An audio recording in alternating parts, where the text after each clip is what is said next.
Test one, test two.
Everyone, this is a special meeting of the Flagler Beach City Commission, March 9th, 2023 at 5 o'clock.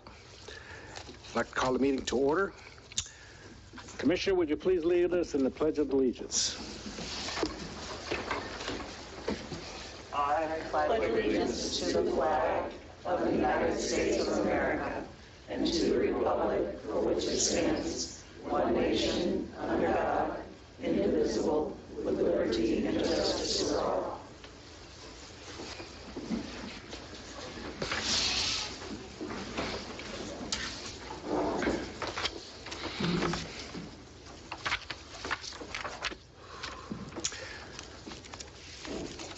Okay, we have any remaining unfinished business for today? I just have 2 items if there's nothing left. Okay.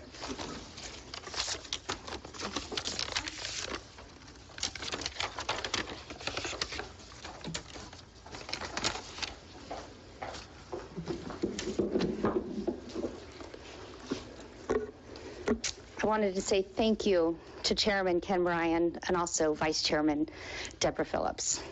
I have plaques of appreciation, if you wouldn't mind coming down.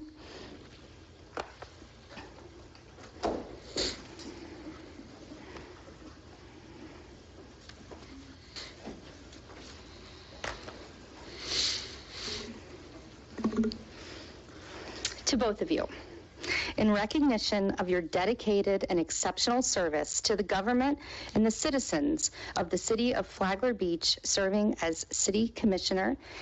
So we thank you. Thank you so much.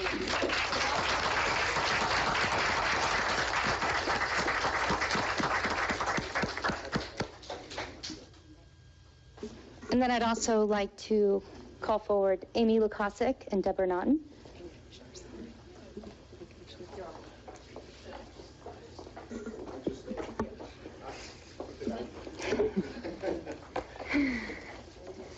Good evening, Amy Lukasik, Flagler County Tourism Development Council.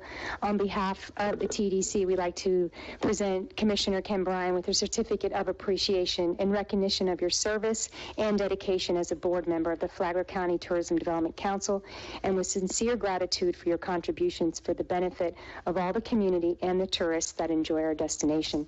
Signed on behalf of Commissioner Chair David Sullivan and myself. Congratulations, Ken. Can we get a picture?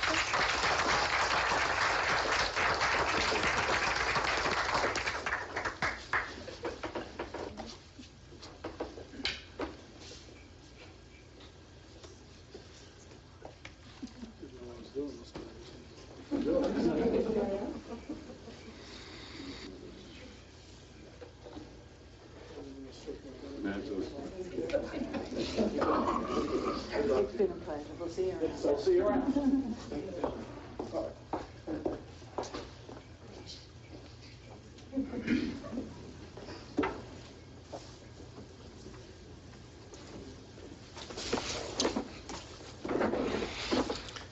Okay, Deborah, you have any remarks you'd like to make? I do. I just want to let everybody know it's been an honor to be a city commissioner in Flagler Beach the past 3 years. I want to give a shout out to our staff.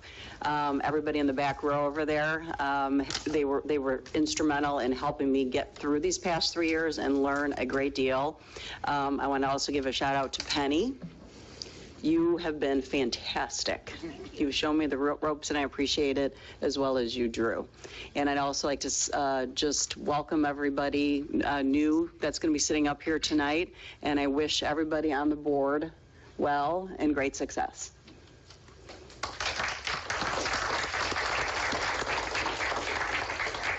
I have a lot to say, but I'm going to read it very quickly. As I leave the dais, I'd like to thank my fellow commissioners, city attorney, for another exciting and rewarding chapter in my life. Drew, thank you, because you've always been there whenever I needed you. on all my crazy ideas that I'd have. You were there on the weekends, sometimes on Sundays when I'd call you and say, Drew, am I going down the right road or do I need to back off? But you were always there. Thank you very much. Thanks, Penny. I continue to be amazed how you keep all the balls in the air without dropping them.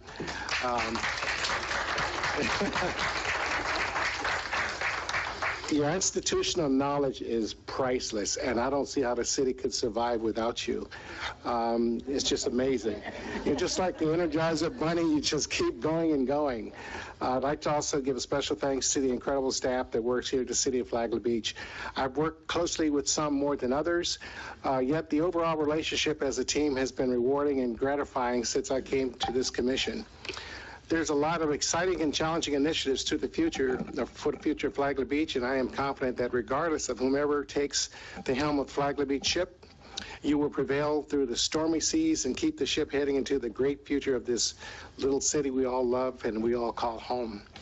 I was told when I first came to when I first announced to run for the city commission 3 years ago, someone came up to me and he says, you know what, you're the first person of color that's ever even attempted to run for a position here in Flagler Beach, and you're the first one to ever get elected to the city commission. I was like, wow. I said, you know, that's not why I ran, but thank you very much. Although I'm very proud of having been your city commissioner and chairman, excuse me, I don't wear the first necessarily as a badge of honor. I wear it as a badge of opportunity and privilege to have been able to do the very best that I could, regardless of the color of my skin. But as an awesome, but I've done it because I wanted to be someone special for the city and have a lot to offer. Not to mention for the constituents, and not for me, but mainly for the constituents of Flagler Beach and my neighbors. I worked hard to do my part to make a difference and to help make the city cleaner, safer, and healthier place to live and to play. There's still a lot of work to do, and I look forward to the friends that we have here. I look forward to the trends that have started by all of us united here together for the goals that we'll continue to pursue as we grow and prosper. Although I promise you will not see me here at every meeting making comments. You will not. I promise that. I will continue to work on some of the projects that we've started, and I look forward to it. Again, thank you all. God bless you, and God bless Flagler Beach.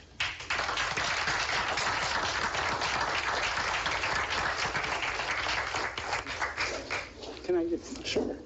I just wanted to say what a pleasure it was to work with both of you. You both added an awful lot to what went on here, and I know that you both will find a niche to continue that. So I look forward to, we're not saying goodbye, we're just saying whatever the next step is.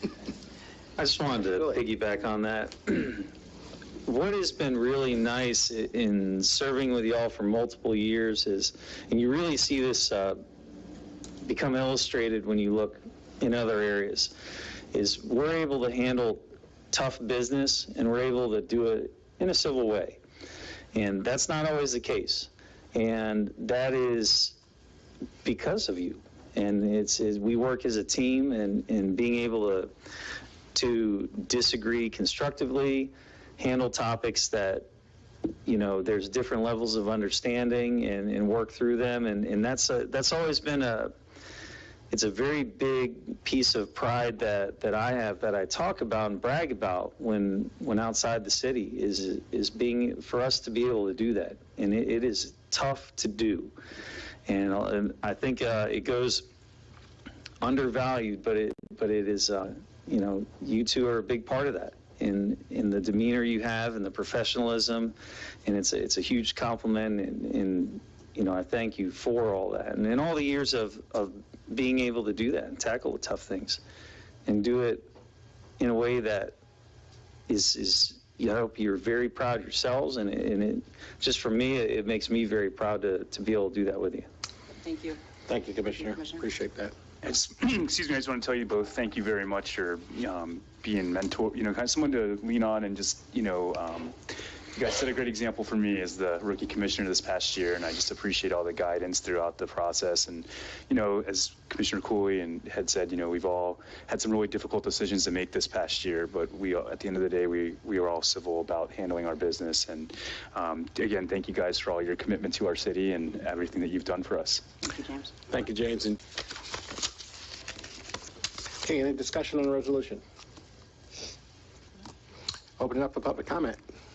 Anyone like to make any comments on the resolution?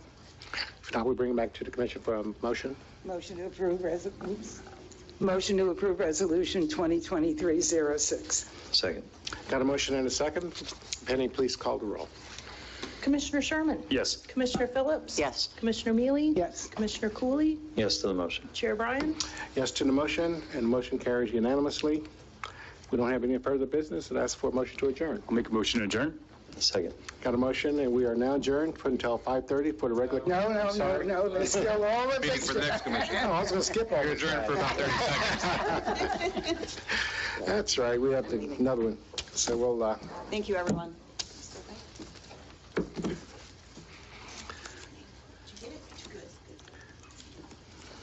okay, next item. I know, I'm out of here. Thank you, Ken. Thanks a lot. Thanks, Ken.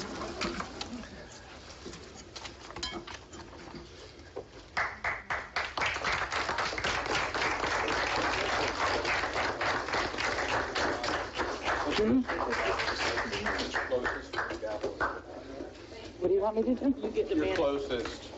You got it. The chair and vice chair goes to step down, so somebody apples back in. Okay. You can stay where you are.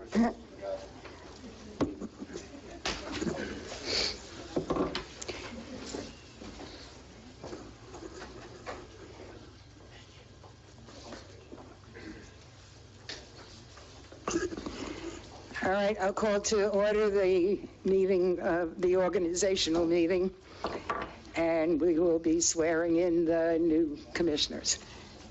Drew?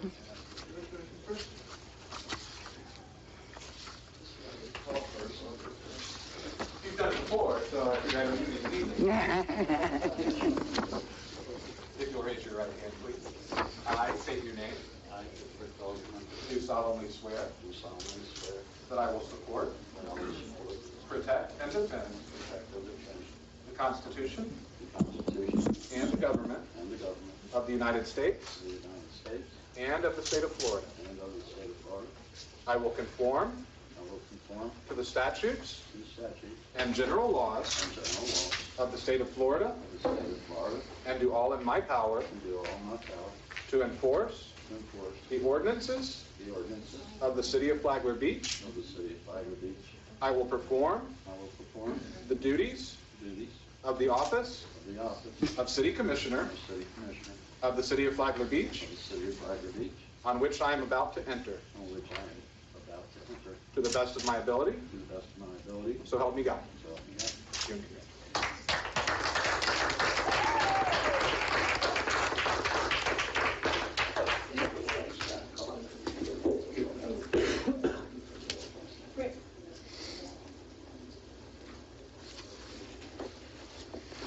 Let's go. Now you've seen it, you know it's I state your name. I state your name. I, Scott W. Stanley, Do solemnly swear do solemnly swear that I will support, that I will support, protect, and defend protect, and defend the Constitution the Constitution and the government and the government of the United States of the United States and of the state of Florida. and of the state of Florida. I will conform I will conform to the statutes to the statutes and general laws and general laws of the state of Florida of the state of Florida and do all in my power and do all in my power to enforce the ordinances to enforce the ordinances of the city of Flagler Beach. of the city of Flagler Beach. I will perform I will perform the duties the duties of the office of the office of city commissioner of city commissioner of the city of Flagler Beach, of the city of Flagler Beach, on which I am about to enter on which I am about to enter to the best of my ability, to the best of my ability. so help me God. So help me God.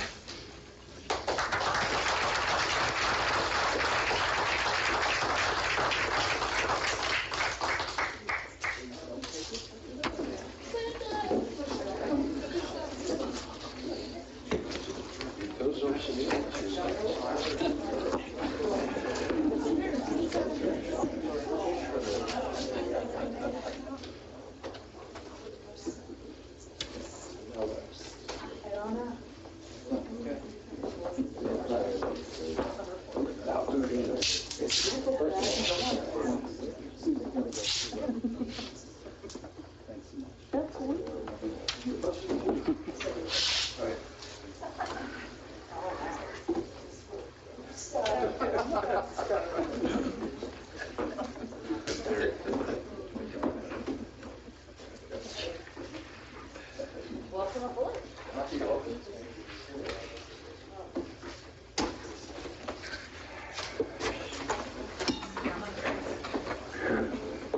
Hi. Hey, how are you? Okay. Do I continue, Joe? For now, Okay, next one up, I mean, that's the next item, so. Yeah. just let Scott get his act together here. Thank you. All my stuff. I'm ready. You ready? Okay. The next thing is nomination for chair. Does anybody want to nominate anybody? Don't anybody speak at once? Make a motion to nominate Commissioner Cooley. Is there a second? I second the nomination. Are there any other nominations? Yeah.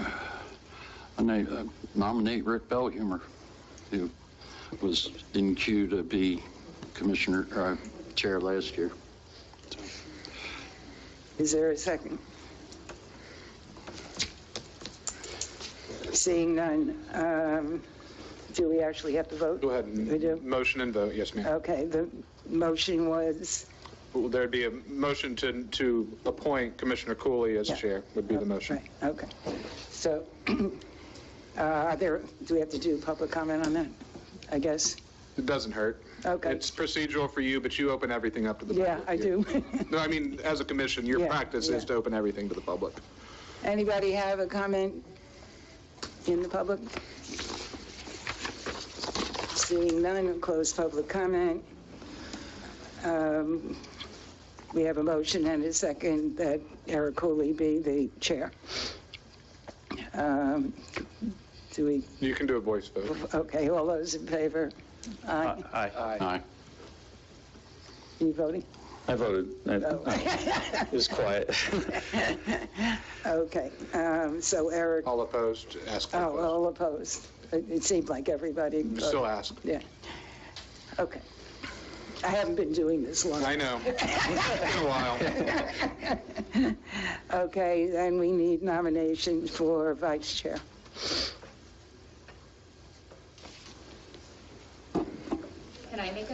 Can I make a nomination? Drew, I was going to nominate Rick.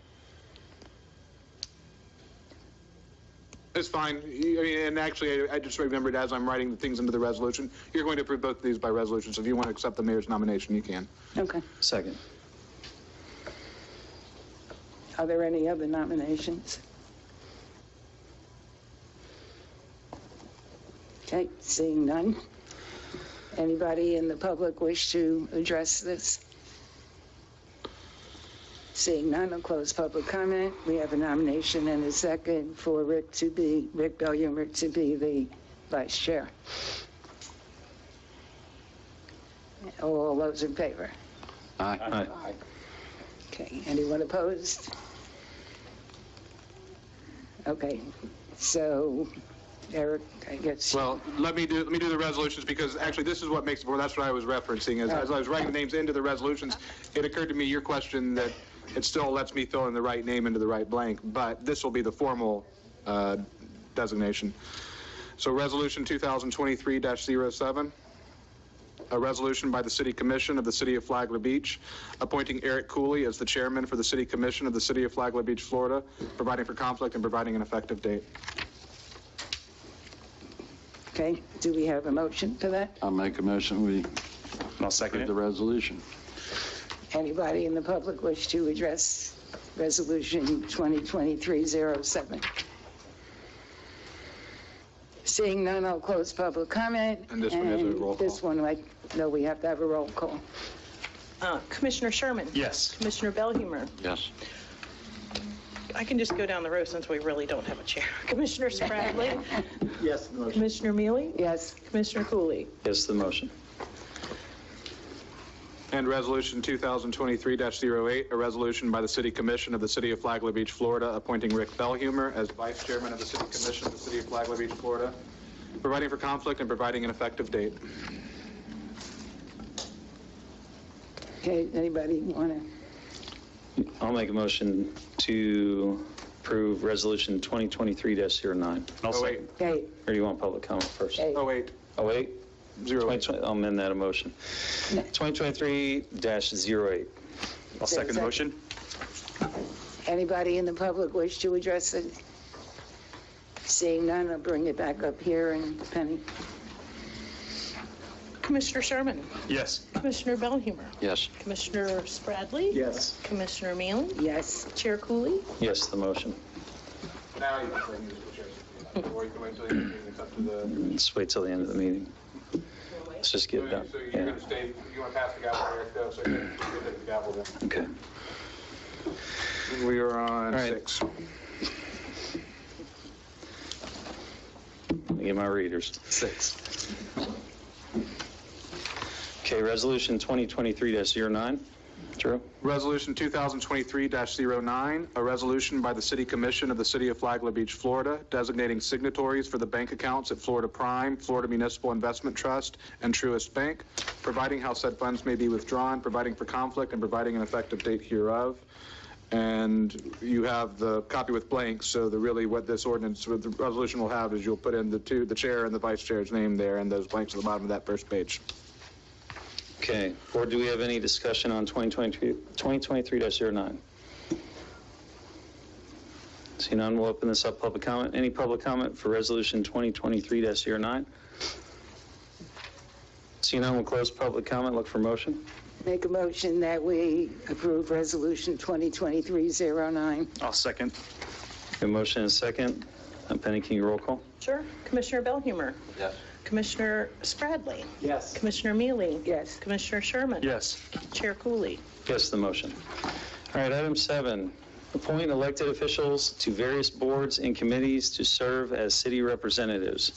And we have Lots two of copies. Yes, and we have lots of vacancies. One at the top, I guess, right corner or left corner, if you're looking at it this way, is the latest. It says revised.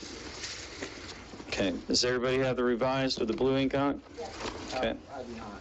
You do not? Sorry, I do. You got it? All right. And what I'd like to do is I'd like to go through each one, in case anybody has any new interests or revised interests, things that you need to take on or come off. So we'll start at the top, Flagler Beach Investment Committee. That one is currently assigned to myself. I can continue that, or if anybody has a passion for that and is in finance, I don't know if, Scott, you're a finance kind of guy. I don't know if that interests you or not, or I can just keep it. Meetings are invigorating. That said, I'll pass. All right. Any other discussion on that? I guess I'm staying on that one.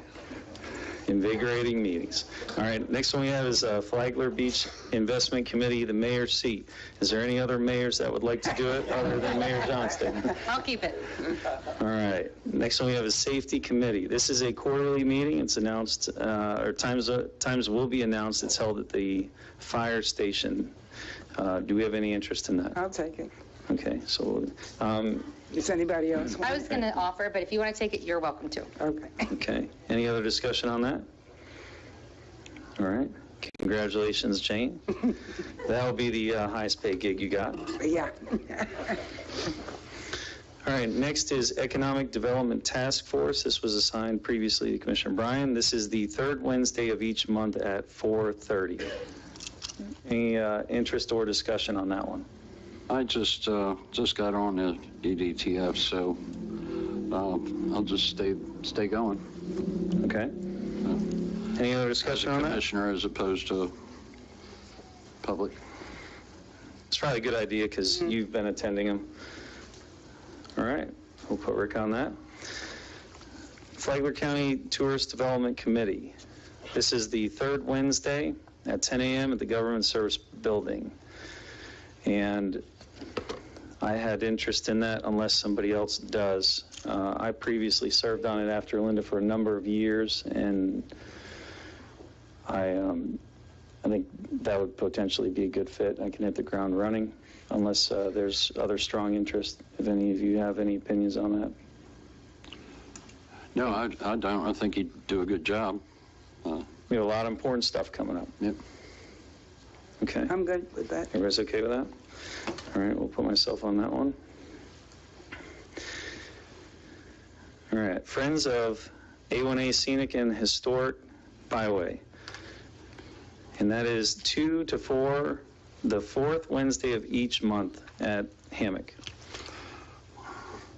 I'll volunteer again for that for the same reasons as the Economic Development Task Force. I'm going anyway as vice president, so might as well be the board rep. I can be Rick's vacant, or, I mean, he'll be there anyway, but I can serve as the alternate. I was involved for that a little bit of time before Ken took over.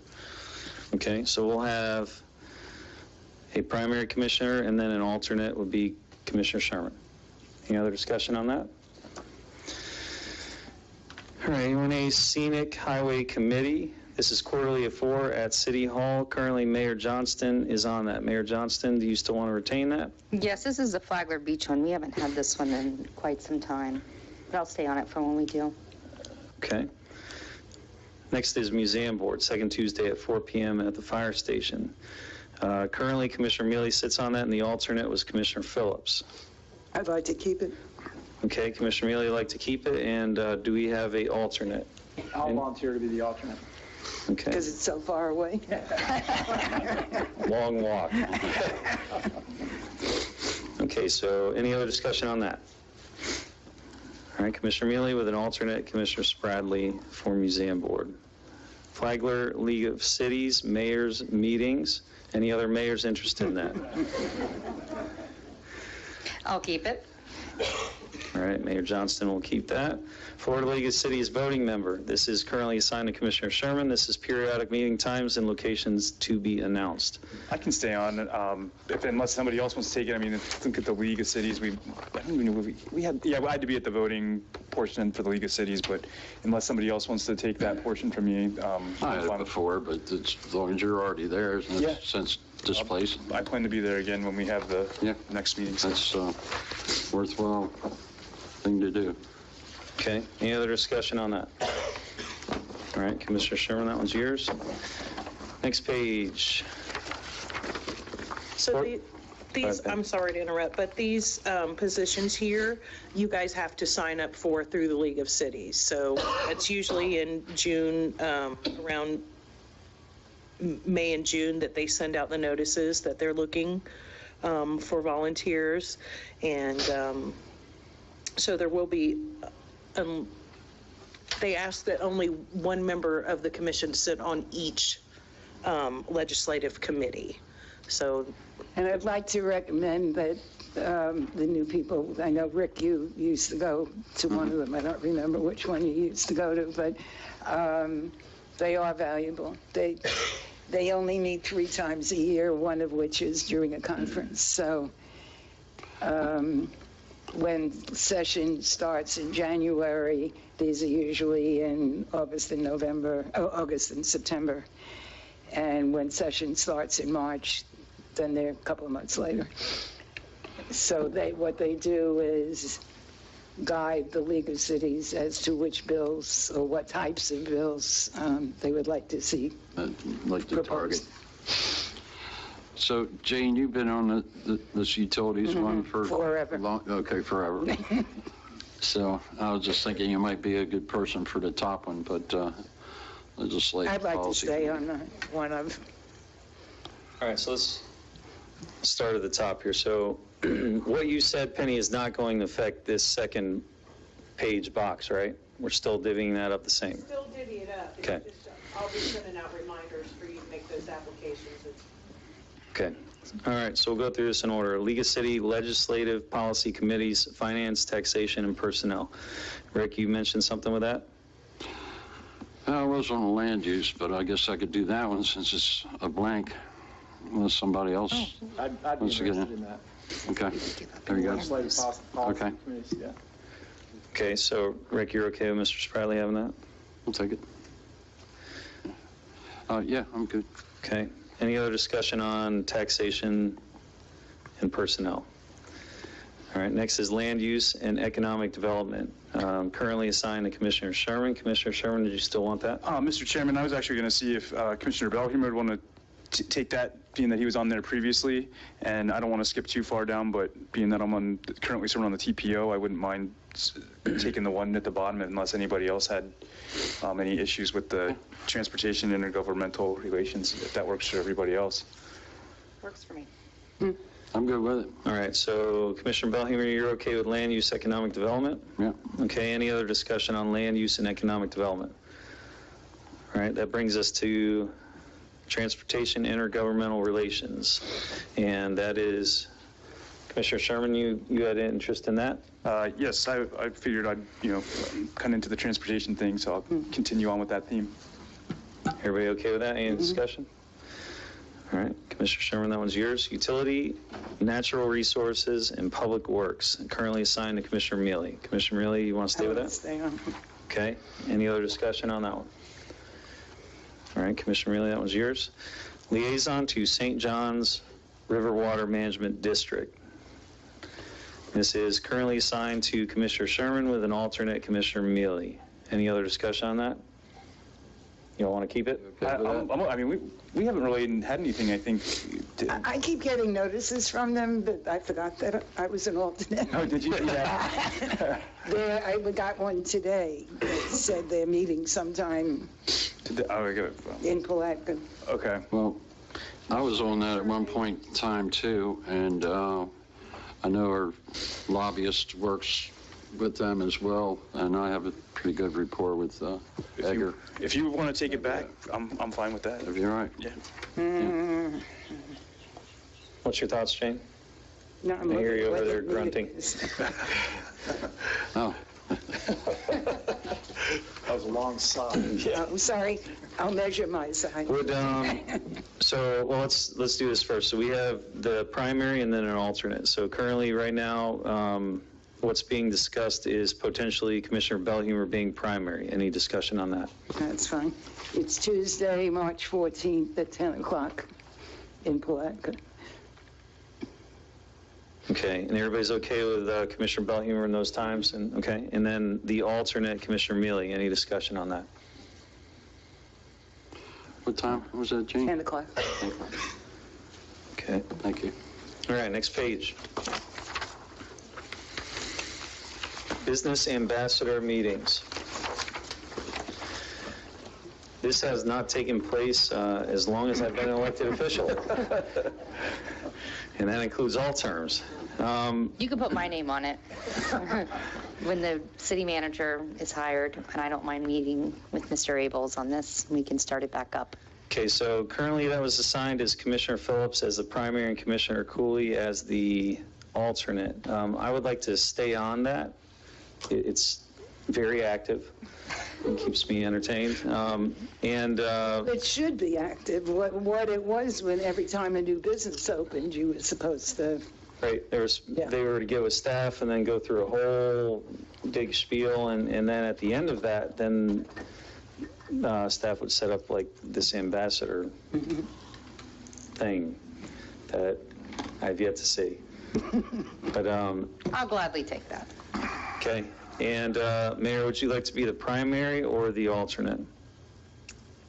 I can be the primary. Okay, and I would still like to be involved in that, so I would be fine with an alternate. Any other thoughts on that? All yours. Okay, so we have Mayor's primary, Commissioner Cooley as alternate. River to Sea Transportation Planning Organization, third Wednesday at 9 a.m. at the MPO office, currently assigned to Commissioner Sherman. Commissioner Sherman, do you want that? I can continue to stay on unless anybody else wants it. I've enjoyed being on the TPO so far. For Commissioner Spradley, we are part of the Small City Alliance, so when big votes are made, it rotates between, we'll have a blue placard if you go, and so we're in the same realm with Pearson, Ponce Inlet, Daytona Beach Shores, a few of the other smaller municipalities. So our role as the voting member rotates every 4 or 5 years, Commissioner? About every 4 years. About every 4 years. So right now, Ponce Inlet has the Small City Alliance vote. So, but it's been rewarding being on the TPO. I wouldn't mind staying on unless somebody else, wants it. It's convenient for me. I'm in Daytona anyway those days of the week. So, How about this? If there's any other interest, Commissioner Sherman, you could potentially stay on as primary, and if there's anybody else who wants to be an alternate, do we have any interest in that? I'd like to be an alternate at least because I've been involved with the TPO since I became a commissioner. So this will be the first period of time that it wasn't, because the year that I was off, I was a member of the TPO through the county. So I'll stick with the alternate. You seem to be having a good time. It's close by for you. Yeah. But if there's a reason you can't get there, then I can coordinate with you. And Penny, I got to get you the new address. They're not at 2750 anymore. They are now off of LP. Yeah, they're off of LPGA. And then also, so you know, Commissioner Belhumer, their meetings are now at the Daytona Beach International Airport. That's where we'll meet, and you get your parking validated, so you don't have to pay for parking. So. Okay, so proposed is Commissioner Sherman as primary, Commissioner Belhumer as alternate. Any discussion on that? All right, we're good with that. We'll move on next page. And Penny, you'll check with these other citizens if they want to continue, I guess. I know Paul's still active. Mm-hmm. I believe is it? Finley as well. Yes, they're both real active on the TPO. I know they are. They're both doing a good job, too. Yeah. All right, next is Family Life Center Board. This is noon on the third Tuesday every other month, and possibly Zoom. Interest in that? Yeah, I'd be interested in that. Commissioner Mealy? Any other discussion on that? Okay. Public Safety Coordinating Council. This is second Wednesday of each month at 8:45 a.m. at the EOC. Mr. Spradley, okay. Mr. Spradley, any other discussion on that? nope. School Board Oversight Committee for Public School Facility Planning. I would like to recommend Jane. Wow, doing nominations now. Jane has been a teacher, and I think it's a good fit. Well, Commissioner Mealy, you're nominated. Just so you know, it's not about, it's for planning about facilities, new schools needed, impact fees, things like that.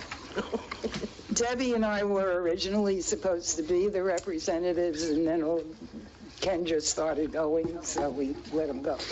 So, okay.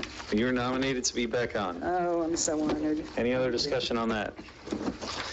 Okay, we have completed our various boards. Any discussion on boards in general? All right, move on to item 8, Resolution 2023-10. Drew? Resolution 2023-10, a resolution by the City Commission of the City of Flagler Beach, Florida, declaring the City Commission of the City of Flagler Beach, Florida is duly organized and ready to transact any business that would properly come before it, providing for conflict and providing an effective date. Any discussion on this resolution? I vote no. Vote no? You'd have to make a motion. All right, and we'll open this up, public comment. Public comment for Resolution 2023-10. Seeing none, we'll close public comment. Look for a motion. I'll make a motion that we approve Resolution 2023-10. I'll second the motion. We have a motion and a second. Penny, if you could roll call. Commissioner Spradley.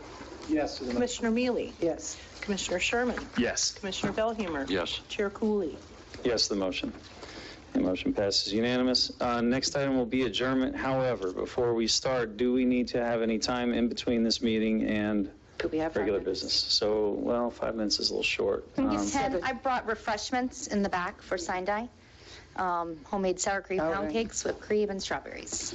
So, that sounds good. And there's cake, and there's still cake left. How long you want, 15 minutes? Okay. That's 15, okay? That's good. Okay, so we will start off with our regular meeting at 5 of? 5:55. Everybody's good with that? Look for a motion to adjourn, I'll make a please. motion to adjourn. All right, we are adjourned.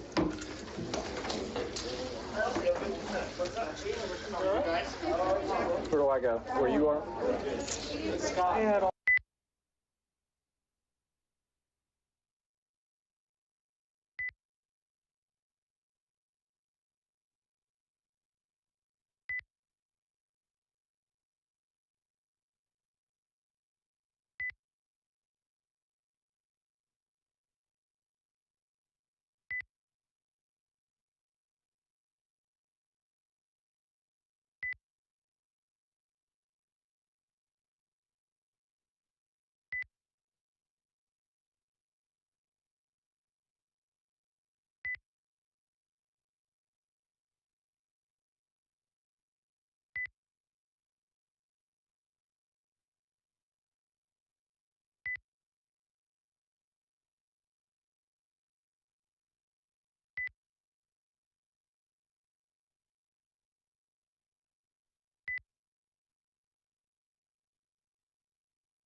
All right, we'll call this meeting to order. This is the regular meeting of the Flagler Beach City Commission. Today is Thursday, March 9th, 2023 at 5:30 p.m. No, it's not 5:30 p.m. It's 2 minutes to 6. This meeting will be continued until all items are complete. Mayor, can you lead us in the Pledge of Allegiance? And we will follow that by a moment of silence to honor our veterans, members of the armed forces, and first responders. I pledge allegiance to the flag of the United States of America and to the republic for which it stands, one nation, under God, indivisible, with liberty and justice for all.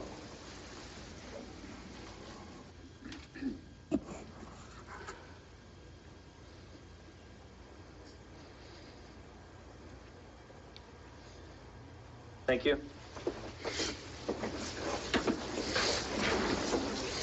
All right, well, everybody is getting settled. Just a reminder, take a look at your cell phones, make sure it's on silent, vibrate, or turned off, please. All right, proclamations and awards. Mayor, do you have any proclamations or awards? Yes.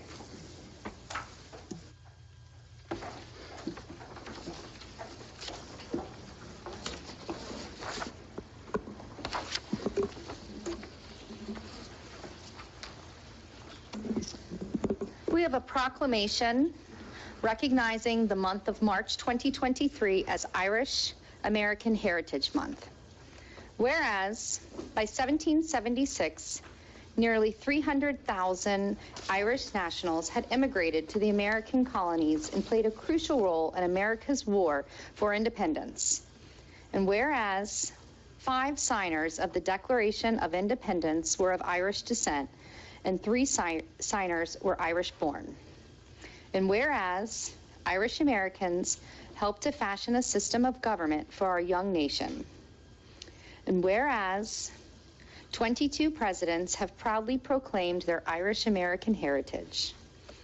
Whereas Irish Americans, since America's inception, have provided and continue to provide leadership and service to this nation's political and business establishments. And whereas it is fitting and proper to celebrate the rich cultural heritage and the many valuable contributions of the Irish Americans. Now therefore, be it proclaimed by the City of Flagler Beach that I, Mayor Susie Johnston, hereby declare March 2023 as Irish American Heritage Month in the City of Flagler Beach. Thank you. Is anyone here with Irish descent?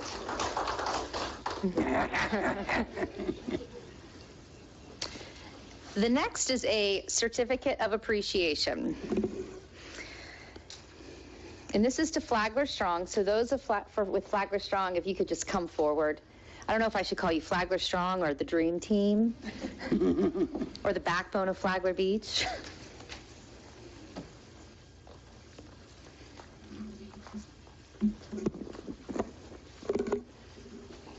It's like the who's who of Flagler Beach right here. And we have Eric on the commission. You've helped with Flagler Strong. You can stand here. It doesn't. This is a okay.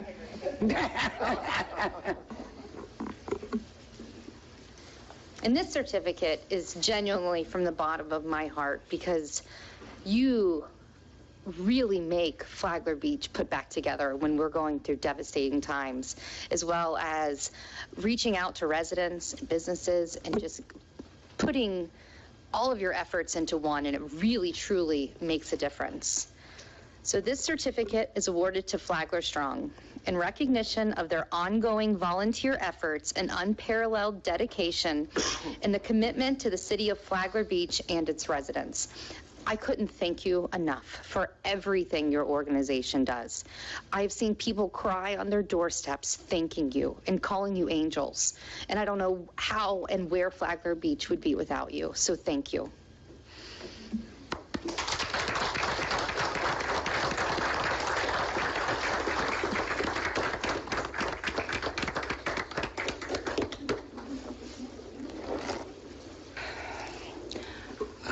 Be really brief. I just want to First of all, thank you for that. And we all know it's not just one person or even just the people in this room, although people in this room are detrimental to everything we do, especially in hurricanes. But there's many, many volunteers and many things that are done behind the scenes that a lot of people don't know. And I'm just very appreciative for every one of you in this room and everything that you've done, and they've gone well beyond what I imagined this group to do for the city, and I'm just proud to be a part of it and happy that we continue to get great volunteers and keep the ones that we had and they haven't left yet. Love you all. Thank you.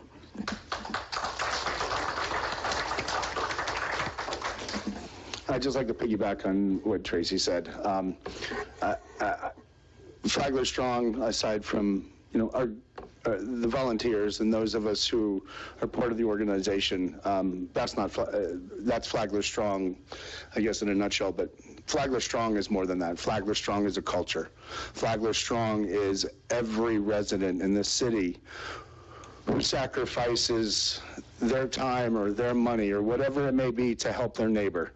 It's the pay it forward. It's what Flagler Beach is built on. It's the fabric of Flagler Beach. It's what makes Flagler Beach different than every other community. And without that mentality and that culture, we wouldn't be where we're at today.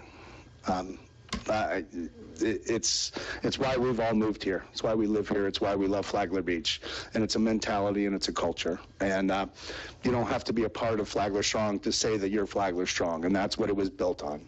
And I'm grateful and honored to be up here as well as everybody else. And thank you so much for everything that you guys have done for us. Appreciate it.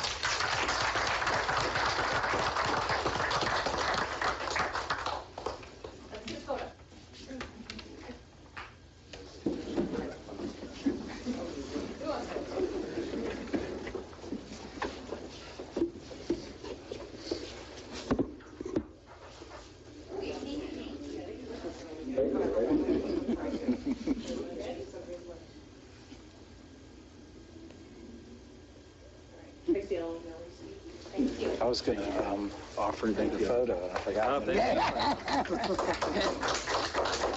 Certain things I can't do. No, that's one of them. Just smile pretty. Yeah. All right, thank you, Mayor. Next item, deletions and changes to the agenda. Chair Cooley, I'd ask that you remove item 11. I was a little ahead of where I should have been when I put that on there. And I'll discuss that during commission or during staff reports too. All right. Item 11, anything else? All right, no other changes. Item 11 will come out. All right, next we have an intergovernmental report. This is the A1A Resiliency Plan update discussion from FDOT. And do we have it? Yeah, there we are. Come on up.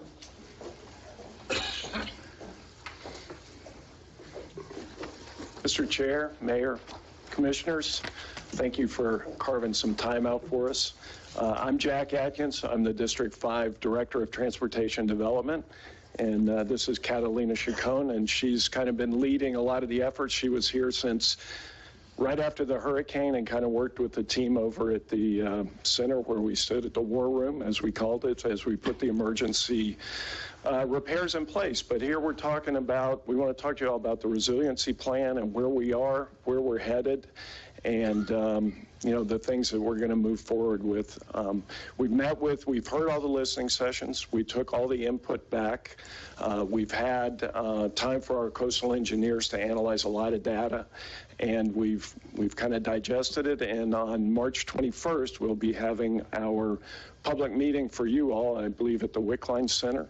And we look forward to that. And then Catalina's going to give you guys an update on where we are. Thank you. Before you move on, that Wickline Center meeting, can you just restate that for the record? It's March 21st, the Wickline Center, and I believe it's from 5:30 to 7. Thank you.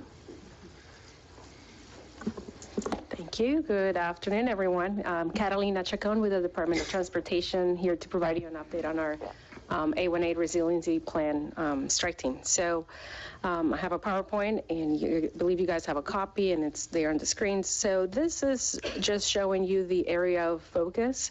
So our project limits extend about 13 miles, starting at Roberta Road in Ormond by the Sea, and we go north along A1A to Osprey Drive in Beverly Beach in Flagler County. So we straddle Volusia County and Flagler County, and that's our focus area.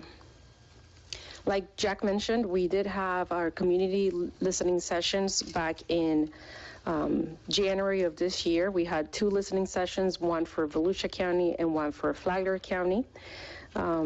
Attendees were able to learn about the options that were, the 4 options viable, speak with project members, and provide feedback. Those 2 sessions were well attended.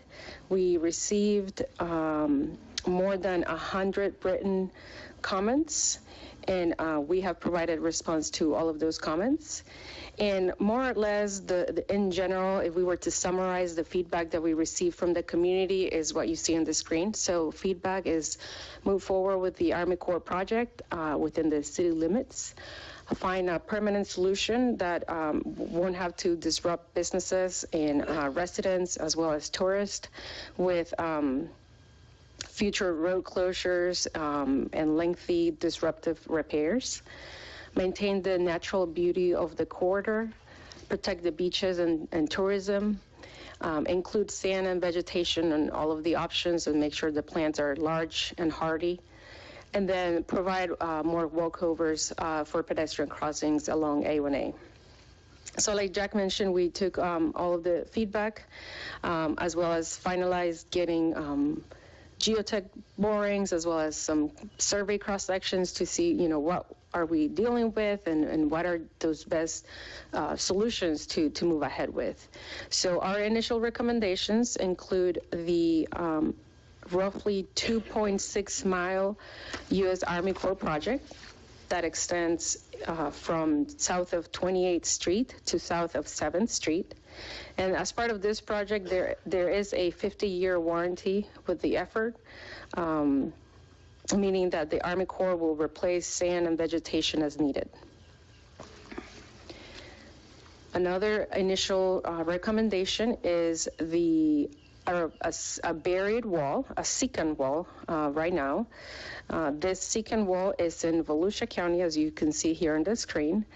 It extends about 1.25 miles, starting from Sunrise Avenue, going north to Marlin Drive. And we propose to, there's a picture on the bottom right corner, and we propose to build the wall and bury it with sand. So we'll put sand on top and in front of the wall, as you can see on that picture in the bottom. That's a picture of the wall that was built on the north side of town a few years ago. The second section of wall, it straddles the Volusia and Flagler County line, and it's another 1.25 miles in length. It starts about 1/2 mile north of Highbridge Drive Road, and it goes to South Central in Flagler County. Again, as you can see the picture, the same. The wall will be buried, sand on top and in front of the wall. Right now, the preliminary cost for these 2 walls is about $100 million, and we are actively seeking funding to be able to move forward with these walls. Also, as part of our initial recommendations are the non-federal dune restoration projects as proposed by Flagler County. So the limits are shown here on the screen. It's basically south of the Army Corps project and north of the Army Corps project. So what are the next steps? So this is a timeline of events, if you will. We had our public meeting actually yesterday for Volusia County, well attended, over 100 people in person and another over 100 people online. And we, like Jack mentioned, we're gonna have our public meeting for Flagler County the 21st of this month. We are seeking funding, all federal and state sources of funding to move forward with this option. So we will proceed with design and then eventually construction. And that is the update that we have. So I don't know if you guys have any questions. All right, commissioners. Go ahead, Commissioner Mealy. Is it possible for us to get copies of the comments that you said that you received? Absolutely. Just would be curious about those. And you were at the individual meeting that when you commissioners met? The one-on-one meetings with commissioners. Yes. That's what I'm trying to say. Yes. And I had mentioned that many of the residents don't like what you call public comment when they have to walk around and talk to people at the tables. They like to hear what other people are saying. So I had asked if we could change the way the meeting is held so that you do your presentation and then people ask questions, much like they do here. And I got a negative response from, not you, but the people that were with you. But I'm asking again, because I know the residents prefer that they not have to talk one-on-one with people and wait at the tables to talk to them. So I'm just throwing that out there. Well, that's all I had. Commissioner Bell, you're next. Yeah, you spoke of the Army Corps project, and you said about it having a 50-year warranty, and would be sand and vegetation would be replaced as needed. Do I have a misunderstanding that they'll only come and do that if it's a named storm? If it's not a named storm and we lose some of the dune, then Army Corps is not going to honor that. Am I correct? No, partially. Okay. Well, okay. Did you? I am not 100% sure about the answer to that question. That would probably be a better question to the Army Corps project, but I can find out for you. Army Corps is part of the strike team. And Commissioner Mealy, did you have information? No, they said they would come every 11 years. Well, I know that, right. And only when, so you would like Okay. half and half, right? Okay. And then only if there's a named storm in between would they come In between the 11 years intervals. Okay, that's how I understood it, so I just want to make sure I had that right. The other thing I wanted to ask you was about the buried wall. We were promised when the wall went in at the north end that it would stay buried. And it stayed buried for, I don't know, wasn't very long. No. And then it got down to its beach level now, so there's no sand even leaning on the wall. So one of the things we were promised was that they would keep it buried, and I'm just wondering if that's a commitment they're going to make with this as well. So we're currently working with Federal Highway Administration to get sand and put sand back on that wall that's already built out there. Okay. And also part of our proposal is try to come up with a maintenance plan, if you will, for the two proposed walls that we're proposing right now. Okay. To have a maintenance component about putting sand back. It probably will get exposed at points, but we are trying, that is part of our overall picture, not just forget about it, but we're gonna see if we can find a plan to maintain the sand. Okay, because at some point I know our previous city manager had worked out some ideas about the city taking care of the maintenance of that sort of thing. So I don't know if that's something that we can follow up on or whether we want to stay on that path. Yeah. Just for clarity, that is within your scope, is to keep that wall buried. It will probably be exposed at points. Correct. It's inevitable, Yeah. right? It's, you get wind, wave action, but we are working on a maintenance plan, and you're correct. Who, how often, where's the funding gonna come from? Okay. Those are definitely conversations that we still need to have as part of the strike team and as we move forward, but But it sounds like we're all in agreement. Is the strike team still meeting? It's still going, yes. Okay. And it sounds like we're all in agreement that it's your goal to minus catastrophic events, keep it buried. It's our goal to develop a maintenance plan to try That to would keep be it buried. appreciated. That's all your questions. That's my question. Commissioner Spradley. Thank you. You mentioned, I think you said the budget for the project, $100 million. As we sit here today, have you developed a sense of the prospects for getting full funding and the sources? We're searching both federal and state funding, having conversations with the Federal Highway Administration. We would not be seeking any FEMA funding specifically, but early conversations, and that's basically where we are. We're actively seeking funding. All right, and as far as undertaking the project, do you have a goal by when you want to have this, ready to roll out, ready to begin? Or is it totally dependent upon getting all the funding in place? Yes, so Okay. funding, permitting, but there's the community wants this. We know that we have a hurricane season coming up, so there's a lot of pressure, and we are working as hard as we can, as fast as we can. Great, thank you. Let me see if I can add a couple of things, Commissioner. In fact, Secretary Tyler was just up in Tallahassee yesterday and looking at this too. We're also working with Federal Highway. We're still under an emergency order that got extended for 60 days. So that gives us a lot of flexibility with both the way we procure a contractor and all that. We're pursuing an extremely aggressive schedule.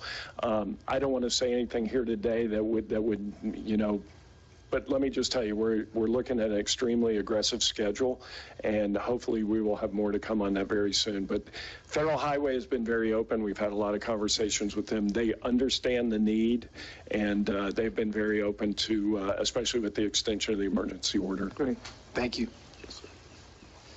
Commissioner Sherman, Mayor Johnston. No questions?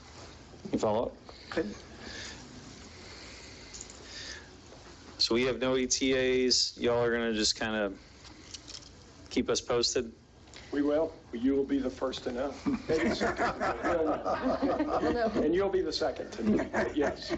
I'll tell you, we definitely appreciate it. And, just as an overall observation, as somebody that's been here for a little while, this is the most interaction we've had this last year with FDOT than we've had in a very long time. So appreciate y'all.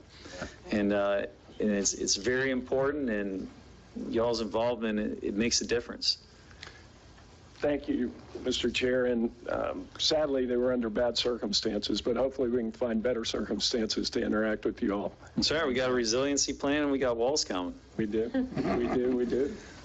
All right. Well, thank you. Thank you all. Thank you. Thank you. All right, next we'll move on to public comment. This is going to be for items that are not on the agenda. Citizens are encouraged to speak. However, comments should be limited to 3 minutes. The only thing that I would like to address before we begin is we've been battling the whole balance of questions and follow-up for a while. And I just want to propose an idea. So not all questions will be able to get answered, and that's okay. And then we can follow up with the citizens and let them know the answers outside of the meeting, because not everybody has all the information here. However, when a question doesn't get answered in meeting, it's because none of us here knew the answer. So what I would like to do is, after that answer happens, the following meeting, before we begin public comment, I would like to recap what those questions were and what the answers were. Does that make sense? And I think that would probably be either for yourself, Mike, or me to do, because that way, if none of us can answer the question, we can all at least have the answers. Does that all make sense? Yes. And this is also a good checks and balances for, we got the answer, and then we're not only communicating amongst ourselves because we didn't have it to begin with, we're also communicating it to the public, if y'all are okay with that. Yeah, I mean, on that note, I think what has happened over time is that there's an expectation that every question, regardless of the topic, and regardless of the detail, should be answered, or else it's a disappointment. So I think this would dispense with that. And be more realistic. To tag onto that, some questions may take longer than 2 weeks to find the answer to. Good point. But at least it would be brought up and said we're still working on it or something like that. And then this way, this all gets everybody in the room, including the public, because there will be citizens who are going to ask questions that other people would have wanted to know the answer to as well. But I just wanted to... Which is why I said what I said to FDOT. But right. Don't go anywhere. Well, maybe. We'll see in the next meeting. All right, so we'll open this up to public comment. Any members of the public have comments or questions? Come on up. And if you can, please start with your name and address. Silvio Gregorio, 602 South Central Avenue. Two things. The first is quick. I want to thank you for the designated veterans parking space at the park.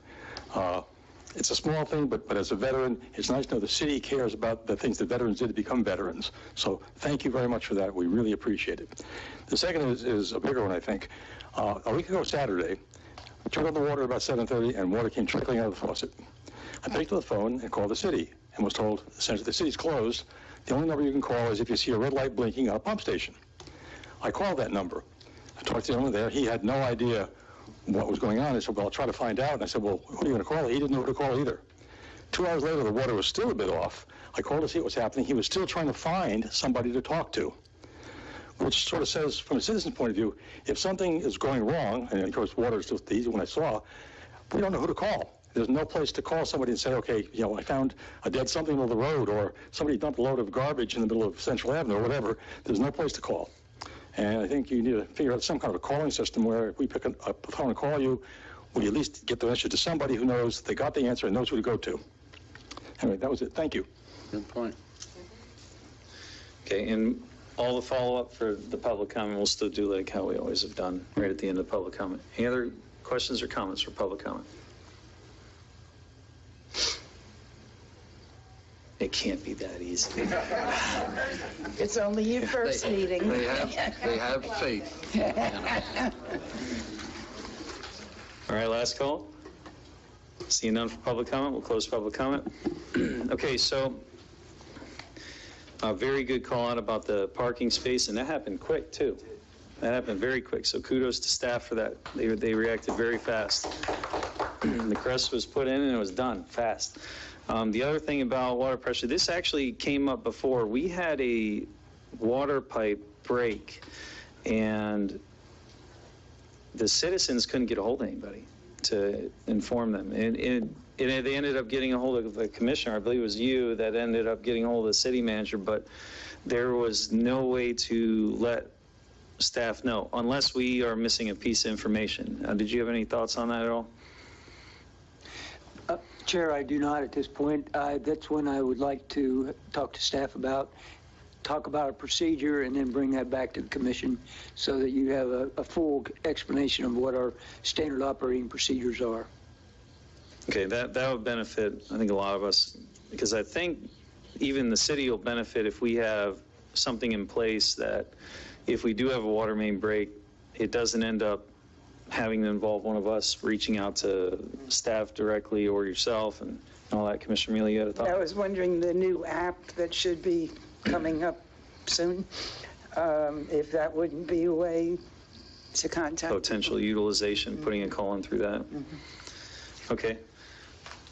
So city manager will follow up. And by the way, Mr. Abels, you look good up here. Appreciate you joining us. Well, thank you very much. New city manager. Brave man. We'll just turn the burners up at every meeting. All right, that concludes public comment. We'll move on to consent agenda. We have numerous items. I'll just kind of ramble on what they are here real quick. So we have minutes from January 26, 2023. We have mosquito control, spraying. We have a fee proposal for Mead and Hunt. We have a bid for a re-roof. We have, oh, nope, Penny struck item 11, that is out. We have a bid for janitorial services. We have a supply agreement between Trex and the city of Flagler Beach that was discussed in a previous meeting. Any commissioners want to pull an item? Yeah. You also have 13A, Chair, which is different than 13. The new agenda that we done. Okay, and 13A, which is LED fixtures on the SR 100 bridge. Anyone want to pull an item? Yes, please. Commissioner Bellinger, which one? 10 and 13A. Commissioner Bellinger is pulling 10 and 13. A. Any other items to be pulled? Commissioner Mealy? Just the discussion, number 9. I had a question on 10 too.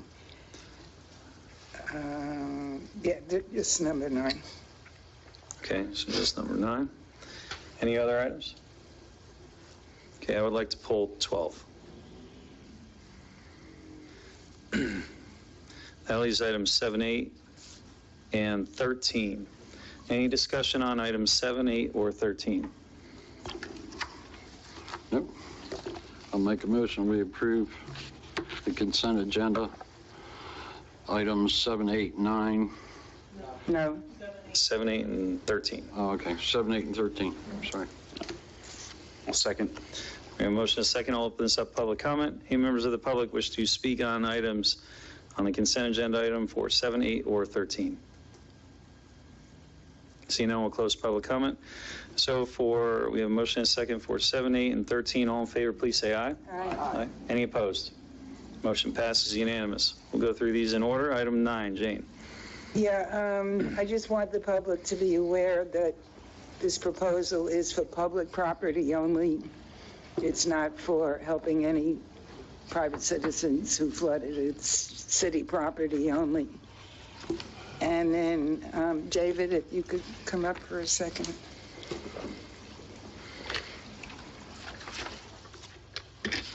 You want to introduce yourself? Sure. David King with Mead and Hunt.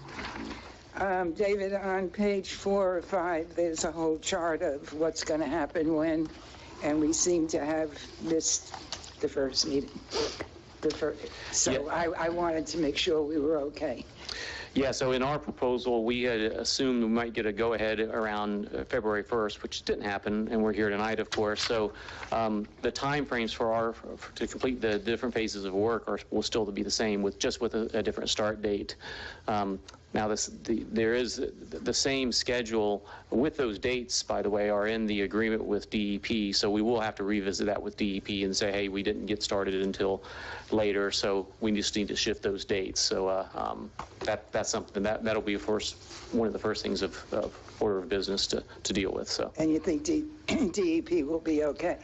Yeah, because they're a part of the issue of getting here, because we knew this was coming, and it just took a long time for them to get the agreement to the city and get it fully executed. We were out of the gate with our proposal, obviously, because we were proposing a February start date, and it didn't happen. So they should be amenable to it. Thank you, David. Mm-hmm. And Lee, would you be able to come up and just for clarity, Commissioner Mealy was asking about, the particular work being done, public, not private, and that kind of stuff. Can you just, address the specifics on that? I wasn't asking, I was saying. You're just making a statement? I was telling the public that it is. Do you want to provide any more clarity on that? Any additional? Well, that was easy, but some grants are only geared toward municipal buildings or municipal projects. Some are not. So this one is. Okay, thank you.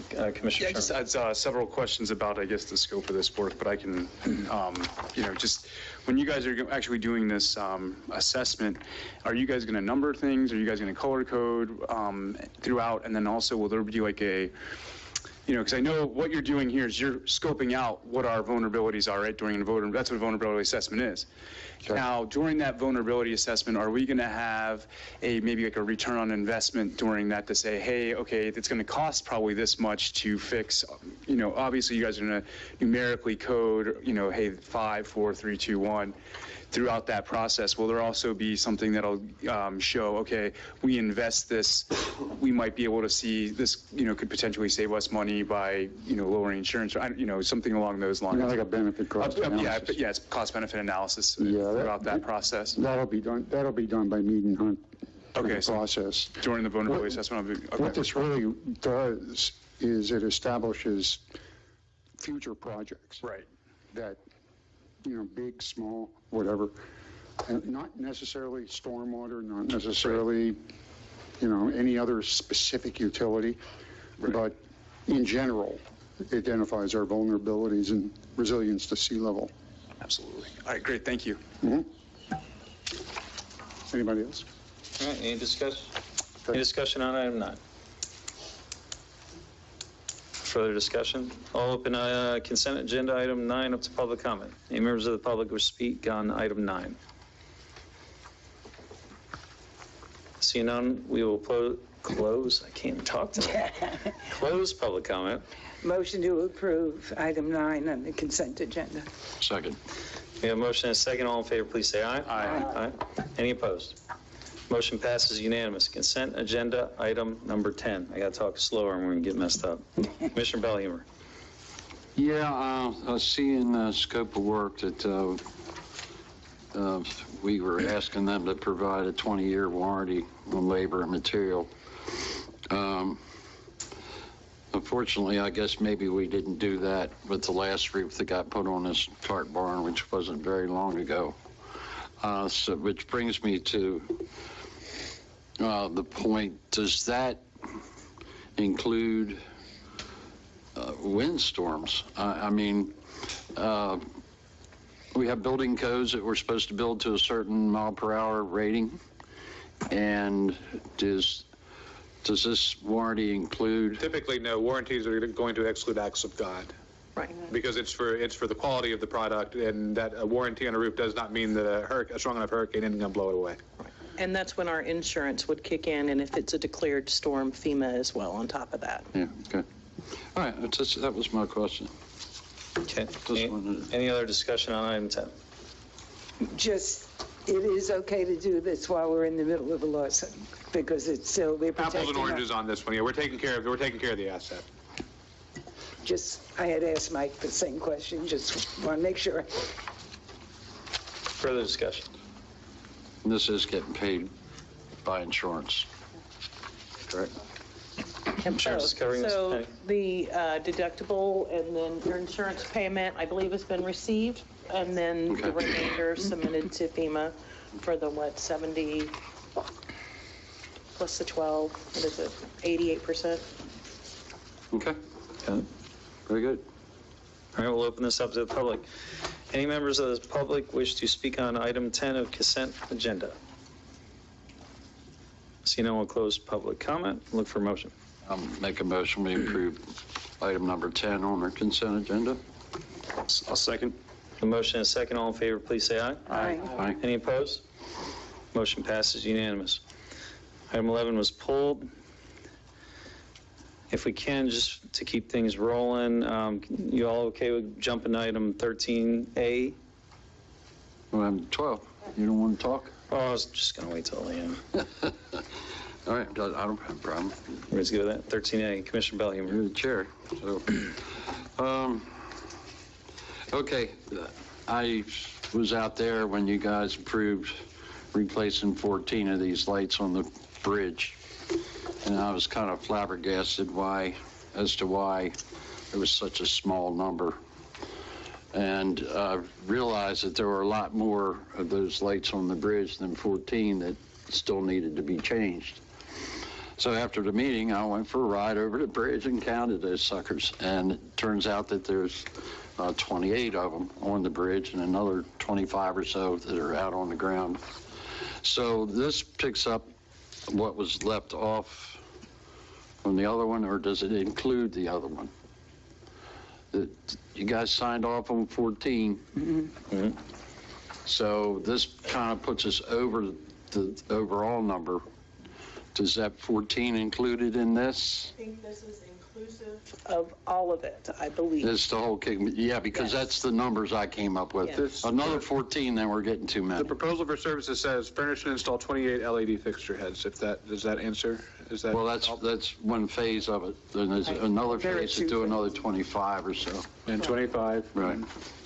So, okay, as long as, so this was, if you, okay, just so it's inclusive of the other, and that other money that you guys approved a month or so ago will go away. That's not. It just wasn't spent. It's still in the budget. So you're not. 120,000. This isn't on top of what the other one No, was. sir. Okay. The 120,000 was in this year's budget, and Right. these two quotes Okay. will be paid out of that 120. Okay. And my only other question is, I guess anybody that's observant knows that some of these LED lights that are used for street lights come in different colors, different brightnesses. So I would hope that somehow we can make sure that these are the same brightness and colors as the ones that were replaced before. So we don't end up with still two different color lights and or brightness. So I think that's pretty important. I mean, they just had to replace a whole bunch of them on I-95 because they were all blue and they were supposed to be white. So, City Manager, do you have any thoughts on that? Make sure we review that at the staff level. Okay. Penny? I just saw in the League of Cities, the newsletters they put out, there was actually a story I read yesterday in one, and it was somewhere in South Florida, and it was about the brightness of these LED lights and the overshine that goes on the beach for the turtles. And they do offer lighter ones, like a different shade, the yellow ones, amber or whatever, that don't cast that light onto the beach. And the Turtle Patrol has never mentioned it, but if they do in the future, that's something for you to consider if it's casting, because those are going to be significantly brighter than what is there. That's good info. Any other discussion on 13A? I have a question. Commissioner Spradley. Oddly, I had a resident approach me a couple of weeks ago talking about one of these lights that's down from the bridge, and if you're going west, across the bridge, then you turn left, turn south as you're going to go down to Lambert. And there are a couple of light posts right there, and they're definitely off the roadway, but they appear to be the same kind of fixture, same light post. But apparently it is not. It hasn't been active, hasn't had a light in a long time. And I didn't know if that was part, or even if anybody knows, is that part of this? Lives in Bridgewater? It's not a gentleman, but it is someone who lives in Bridgewater. Okay.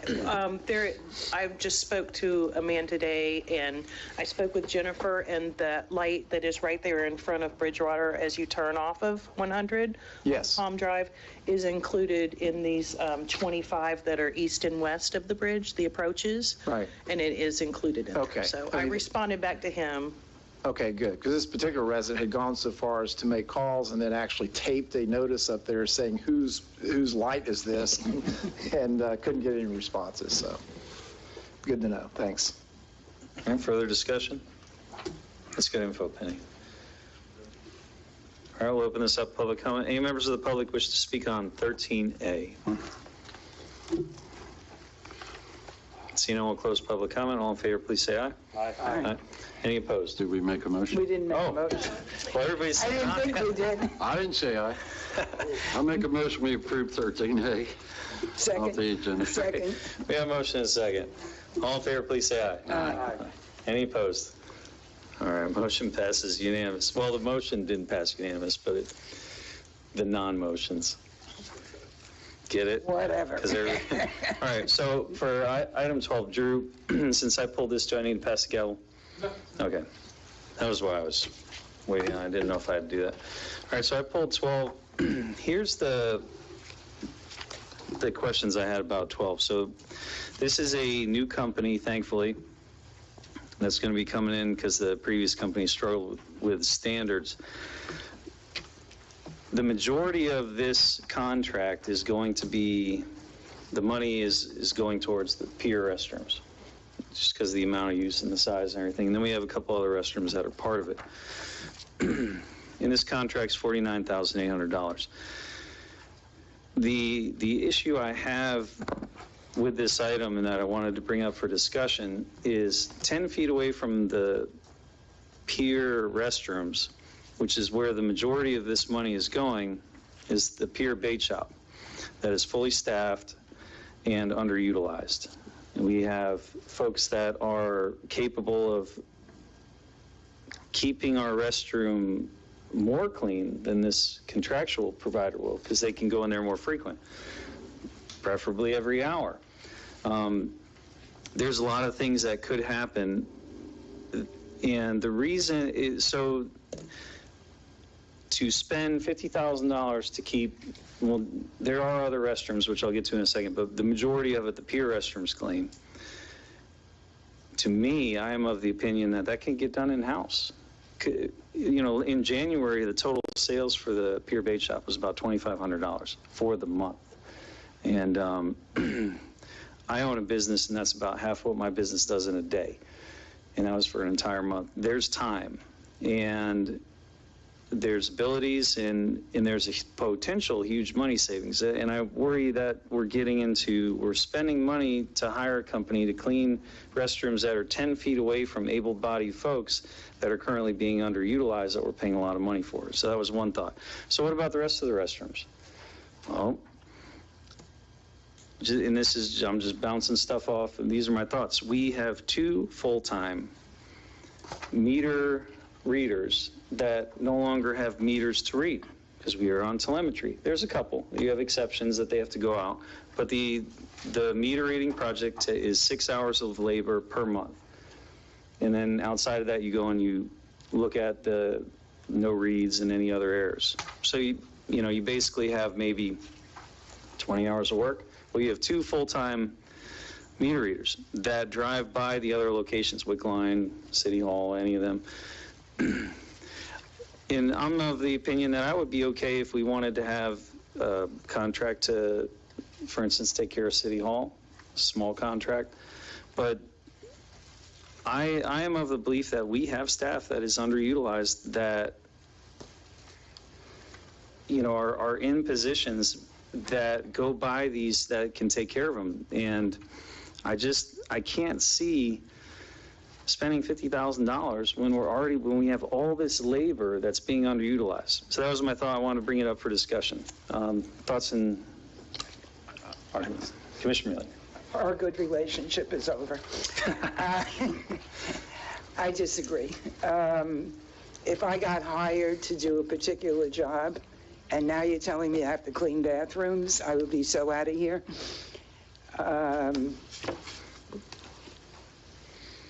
They have a job description, and now you're adding cleaning bathrooms. I don't see it. I think we would lose the people.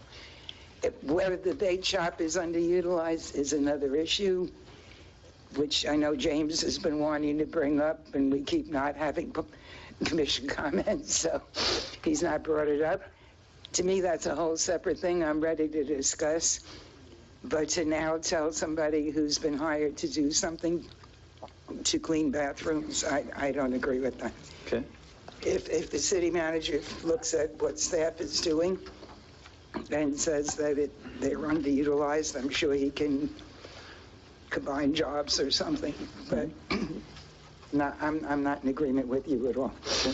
Any other thoughts? I kind of like your idea. I think within a job description though too, and I don't have one in front of me, but typically there'll be duties. There'll be some other, like, when you go down like a bullet point of a job description. I do understand your point though too, right? Who wants to have to take on a duty such as cleaning restrooms? However, there might be duties as such outside of, whatever, manager's purview or something along those lines. So I would be okay. I think it is a great idea about the bait shop portion. We are underutilizing staff over there at the moment, from what again, from what we can see based on sales and based on maybe hours and things from what we've looked at, from the reports that the staff has given us. I'd be okay with your idea, Commissioner Cooley. Any other, Commissioner Valheimer? I agree with Jane to some degree. Yikes. I have a question. Hold on. I agree about they're two separate things. And also agree that we need to do something about the bleeding from the bait shop. But we definitely got to get on task with doing something about that. But I just don't think that's the right way to pull somebody out of there and give them something else to do. We've been doing it this way for a while now. I know we did. How long ago did we have our own in-house housekeeper? Oh, quite a while ago. In a while. It's quite a while. So we've been doing, yeah, Campbell's time. Okay. So I'd say we just keep going with what we got here, and then we'll talk about the bait shop. Okay, Mayor Johnston. I'm kind of split between the two of you. We discussed today the bathrooms at the pier. I do agree that we need a professional company to come in. I don't know how often are they coming into the pier restrooms, and then when. Obviously, Saturdays is always important. But it was brought to my attention that stocking of the pier bathrooms is in the job description for the bait shop. Cleaning of the pier bathrooms. And that is something that needs to be done on a rotating shift of the bait shop employees, of toilet paper, using a dust broom and handheld whisk thing to pick up the paper, and just some maintenance and eyes on it. This past weekend, the bathrooms were out of stock, tons of paper on the floor. Someone went to the bait shop and they said, call City Hall. Well, we do need to have a discussion with them and bring it up about how they are in charge of maintenance of it and cleaning of it, but then also have a professional company come in for disinfecting. City Manager, you had a thought? Chair, Commission, and Mayor, I see really two issues that you're talking about. One is job classifications, which I would not suggest or not recommend to you that you look at taking a position classification such as meter reader and assigning those type of duties. It'd be way beyond what the normal responsibilities of a meter reader would be. So I would not suggest that. The other issue is the mission of the bait shop. What do you want with the bait shop? With the pier not being this suggested time schedule for that on the construction will be about 2 years, a little bit more than 2 years. So the commission, if the commission so chooses, staff could bring to the commission an analysis of the utilization of the bait shop and the mission, as well as what the duties are of the bait shop if you decide to keep it as its current operation or you want to modify it. If you instruct us to do so, we'll bring to you an analysis of the bait shop during the period of time of which you have really a hiatus with the pier not being utilized. So I would ask the commission if that's what you would elect to have staff do. Further discussion. Commissioner I like what Mike just said. Yeah, my thought going back to the beginning of the discussion is my concern would be the logistics of what we're talking about here. I mean, granted, maybe the bulk of the scope of work would be the restrooms at the pier, but there's other parts to it. I mean, so logistically, what would you do if you wanted to remove that from the contract? Rebid it? How do you do it? And because there is other work than just this. I mean, they cleaned this building, so it seems like that would be difficult. I'm all about saving money.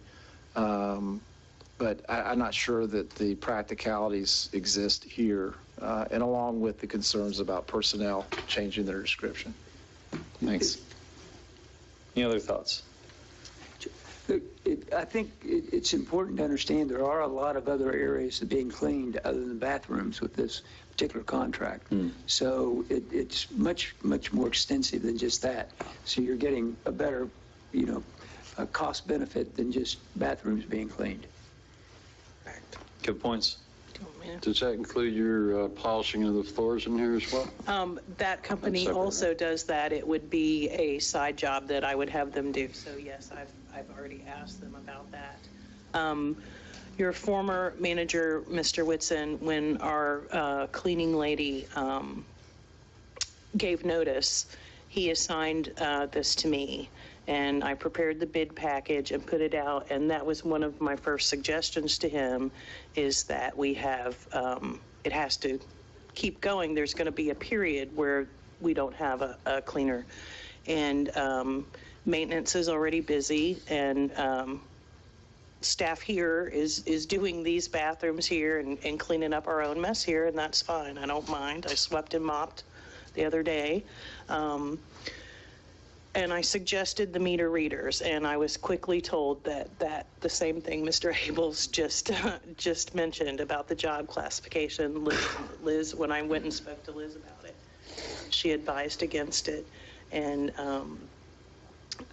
then I advised Mr. Whitson that the Pure Guards, that it is in their job description that they clean that.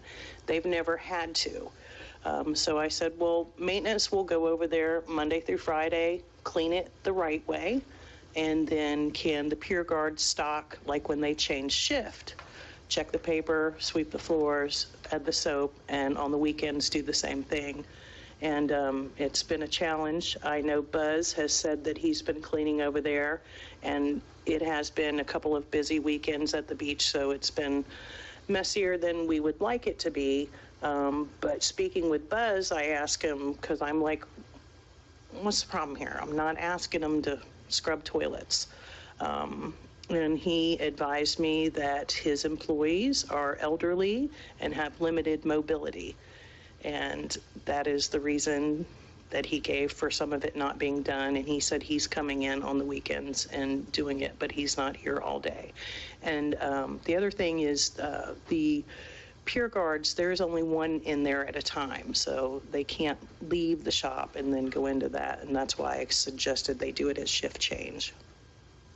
So all those were looked into and kind of... Well, it sounds like we have a couple things on the management side of it that can get tightened up too as well. Well, Mr. Abels kind of left a question for us as to whether we wanted him to do some research on, the black versus red ink at the bait shop. Well, that's a whole nother topic. Okay. Yeah, that would be that has nothing to do with this one, but I think that's kind of a resounding yes anyways. I'm sure you'll bring that up under, okay. So as far as item 12, any other further discussion? City Manager, you good? I can advise that we did do background checks on the references that were given, and excellent comments were provided about this company. They were the apparent low bidder. They used to clean the senior center over here. We would see them previously, and they currently clean at the county administration building and possibly the courthouse. I'm not sure about the courthouse, but. Any other discussion? Public comment on item 12. Any members of the public speak? All right, we got somebody. If you can, please state your name and address. Bob Cunningham, North 10th Street, Flagler Beach. The comments about having employees who already have a job title and job description, to have them start doing janitorial services is probably not a really good idea. You're better off to just hire the right people, either via contract or permanent positions to perform your janitorial services. That's all I had. Thanks. Any other public comment for item 12? All right, seeing no one will close public comment, look for motion. Motion to approve award bid FB 232202. Second the motion. I got a motion and a second. All in favor, please say aye. Aye. Any opposed?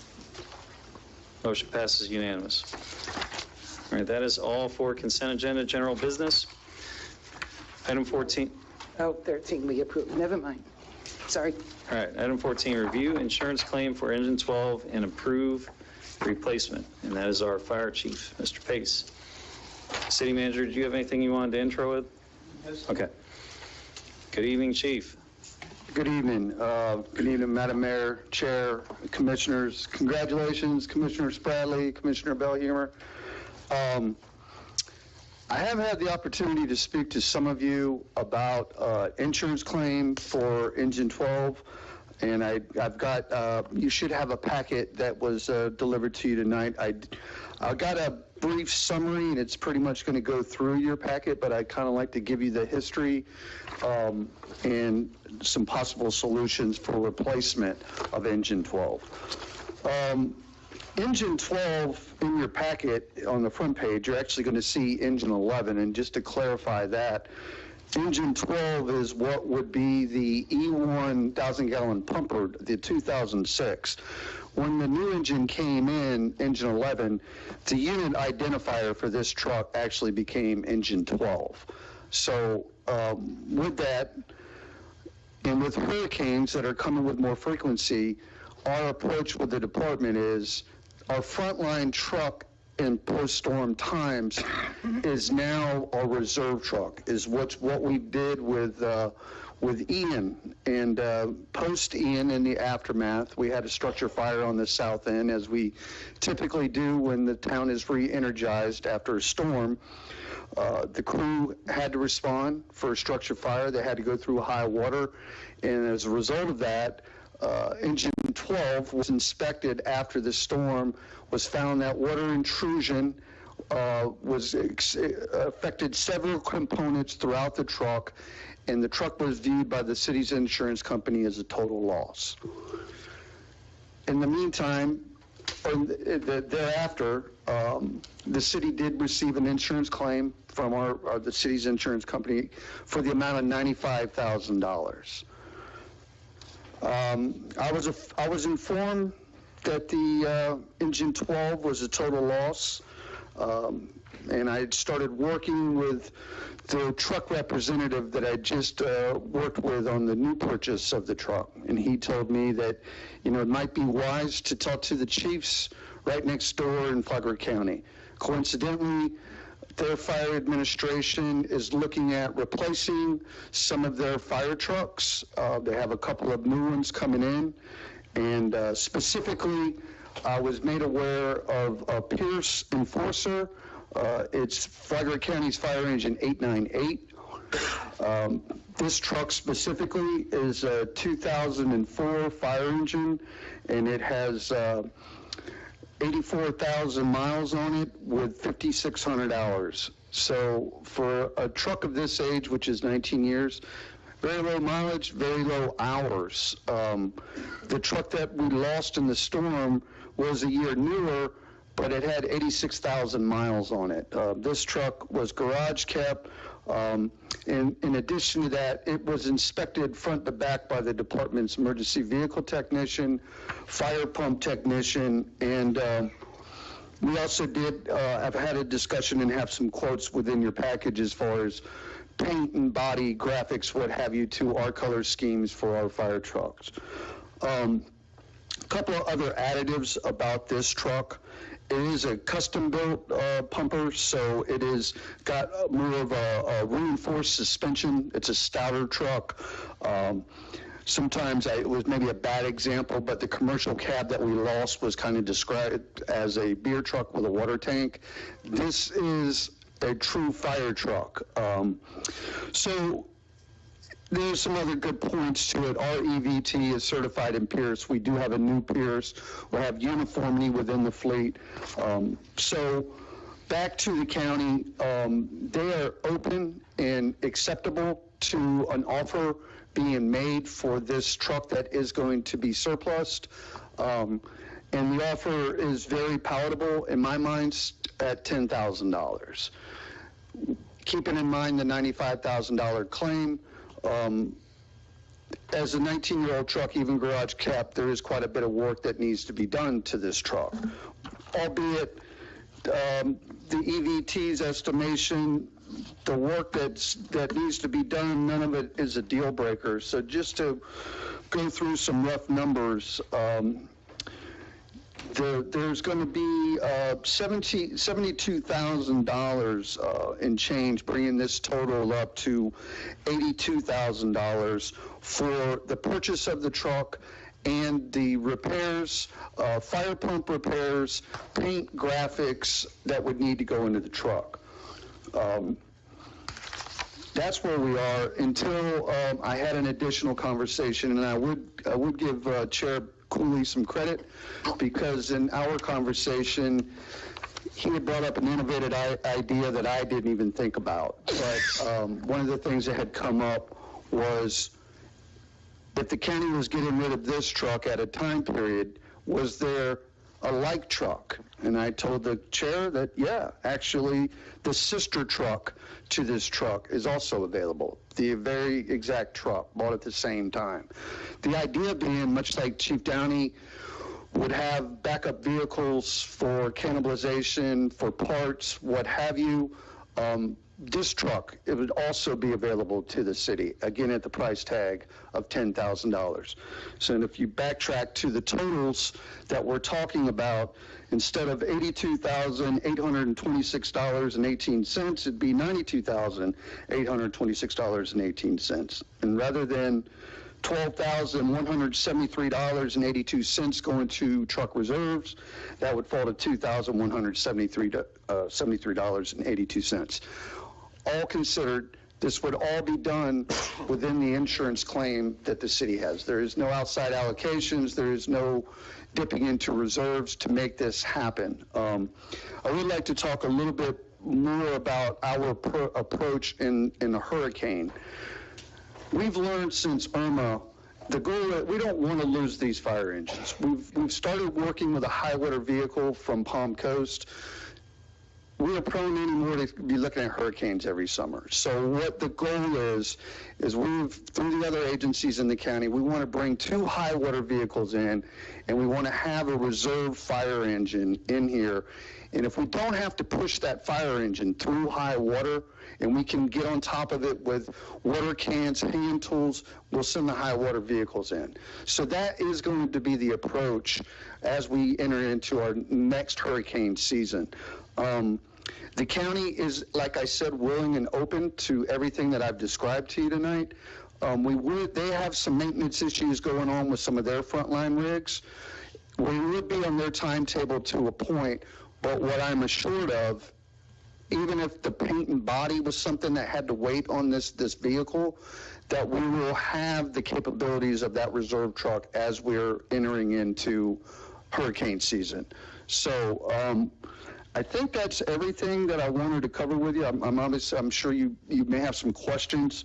I think that this is a very good benefit for the city. It's been researched on my end and with some of the people I described for the last 4+ months.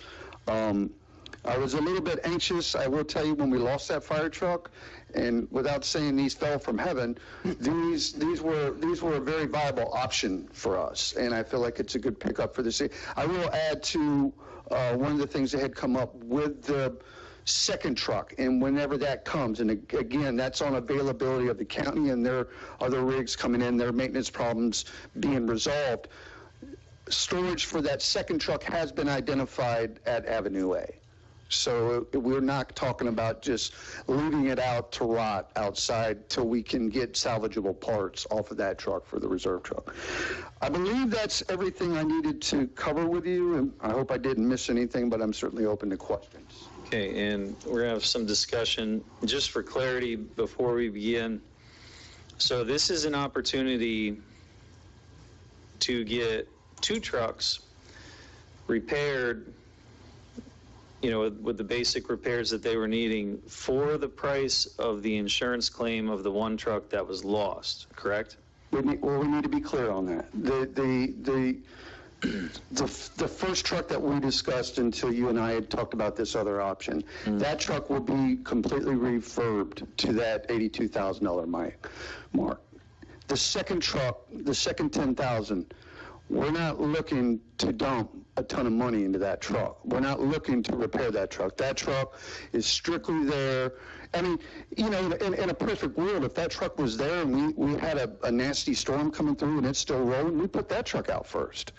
But if we're talking about the sole truck, 898, the initial truck, and that other truck sitting at Avenue A and a trainee goes out, or a compartment door, or anything, these trucks are high dollar, we can cannibalize from that truck. The discussion I had with Mr. Abels yesterday was, when is the time that truck becomes Sanford and Son over there? We're not wanting to get to that point. So if we've tapped in and taken as much as we can from that truck, at one point we'll get to scrap and it will just go. But there is a use, and it is a an innovative idea to think about, utilizing that second truck for what we could pull for its sister if needed. And these trucks are superior platforms as opposed to the beer truck. Absolutely. Just for clarity, it's a beer truck that doesn't carry beer. All right, so discussion on this item, commissioners. So it would be $82,000 to fix the one truck plus the 10 for the Sanford and Son truck, and would still be below 95. We'd have a couple grand left, roughly. Yes, ma'am. Commissioner Bellhammer. I wasn't for 3 trucks. I don't know about 4. What exactly is... Okay.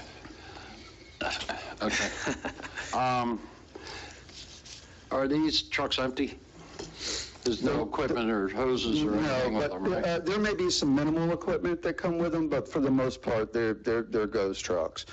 Now, keep it in mind... Were you able to say what was on engine 12? Absolutely. Everything that could be taken from that truck, everything that could be taken from that truck is taken and stored at the firehouse currently. Okay. So you're not going to have to be buying hoses and axes and... No, and here's the thing where I'm sitting right now. If, we have to keep in mind that the reserve truck, even as it's set, was basically a limited equipped truck. The ladder and the frontline engine were equipped. If we had to stock it, we could steal from Peter to pay Paul, being that we'd put a reserve truck first out in the storm. In addition, the Volunteer Association, if we would to buy some additional equipment, they are prepared to assist with that as well. Next question. You're talking about buying a 19-year-old truck and then buying another 19-year-old truck for parts. Being a mechanic all my life, I get it's nice to have parts to go rob and fix something real quick. But at the standards that you have to meet with your inspections and so forth, I don't know how well you use parts are going to service for you. Well, I could just rely on the recommendations of the emergency vehicle technician utilized by the department, and he gave a couple examples out. He was like, Bobby, if you just bought a turbo for the truck, that one fix alone is $5,000. Trainee parts. He was talking about any of the electrics. And again, if it's getting to the point that there's no usable items on that truck, then we can scrap the truck. But if it's utilized 4 or 5 times, it's worth the money that you would put into the truck initially. All right, let me ask you this question. How many times did engine 12 get used? Engine 12 got used every time that we've had a storm. Every time we've had, anything that... Anytime... If I could just interrupt, that engine, the old engine 12, for lack of a better term, was considered like the beater truck. So if you got to run into the plug, I'm aware of that. We're not out having to make repairs on a truck that barely gets used, is what I'm saying. So we're not wearing it out at a high rate. So that was my thought there. Next question: high water vehicle. What exactly is a high water vehicle? How much equipment can you carry with it? Well, we could go a couple different ways with it. The high water vehicles, if you imagine the military deuce and a halves or LMTVs, what we carry during these storms, because we just can't get away from the water. We carry a multitude of things. First of all, we carry john boats and canoes in them, and there's benches on them, because if you talk about Nicole alone, we had 26 water rescues for that storm, 22 our local residents and 4 animals. So we had that truck at that time stacked with bottled water, a small vessel, and benches, some handheld equipment and water cans. That was it, and staff. But the idea going into, hope, God forbid we don't have another storm this season, but if we do, if we get a room and contents fire, meaning that a fire is isolated to one room, could we is it viable to think that we could send a crew in there with some basic extinguishers, hand tools? Could we get on top of a fire with excluding from even putting a fire truck in 2.5, 3 foot of water? That's the mindset here. If we've got to put that truck in because we don't want to lose a city block, then that truck is going to have to respond. And that was what the case was with the truck that we lost. So I don't know if I'm answering your question, but... Well, I get it. I drove my motorcycle through 2.5 feet of water. Yeah. And when I got out of the salt water, I drowned that sucker in water. Well, so I washed all the salt and stuff off of it, and I have not had a single issue with it. I will say this, and I'm not doubting the cleanliness of your motorcycle, but I will say this: it's not for lack of effort from the firefighters of a thorough washdown after we get out of these storms. In fact, we have a roll under bar with pinholes that does the entire truck. But I will say this: Ladder 11 went through this same thing after Irma, and we had to put it in. We had 2 trailers on fire right across the street from the firehouse. We had to put it through high water. It took 2 years for us to get the gremlins out of that truck, because it's not just rainwater, it's salt, it's brackish water that we're running. So, you know, my point to you, Commissioner, is the thoroughness needed to address these trucks post-storm is definitely given by staff. I wasn't saying that you guys didn't watch it off and that's why it died. Right. I'm just saying that it certainly would help the viability of it living through a situation like that.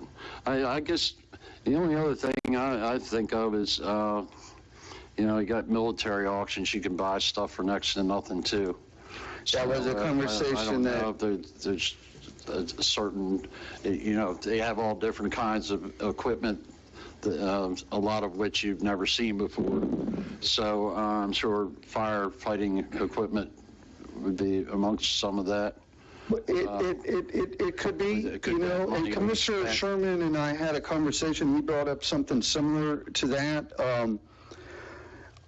You know, every year is kind of fluid, how we're going to handle these things, and you know, we were learning as we go. I feel pretty sound with our approach, what we're doing out of the fire department. There are vehicles out there. What I've found from my history, because we used to have one here in the city, it became a money pit.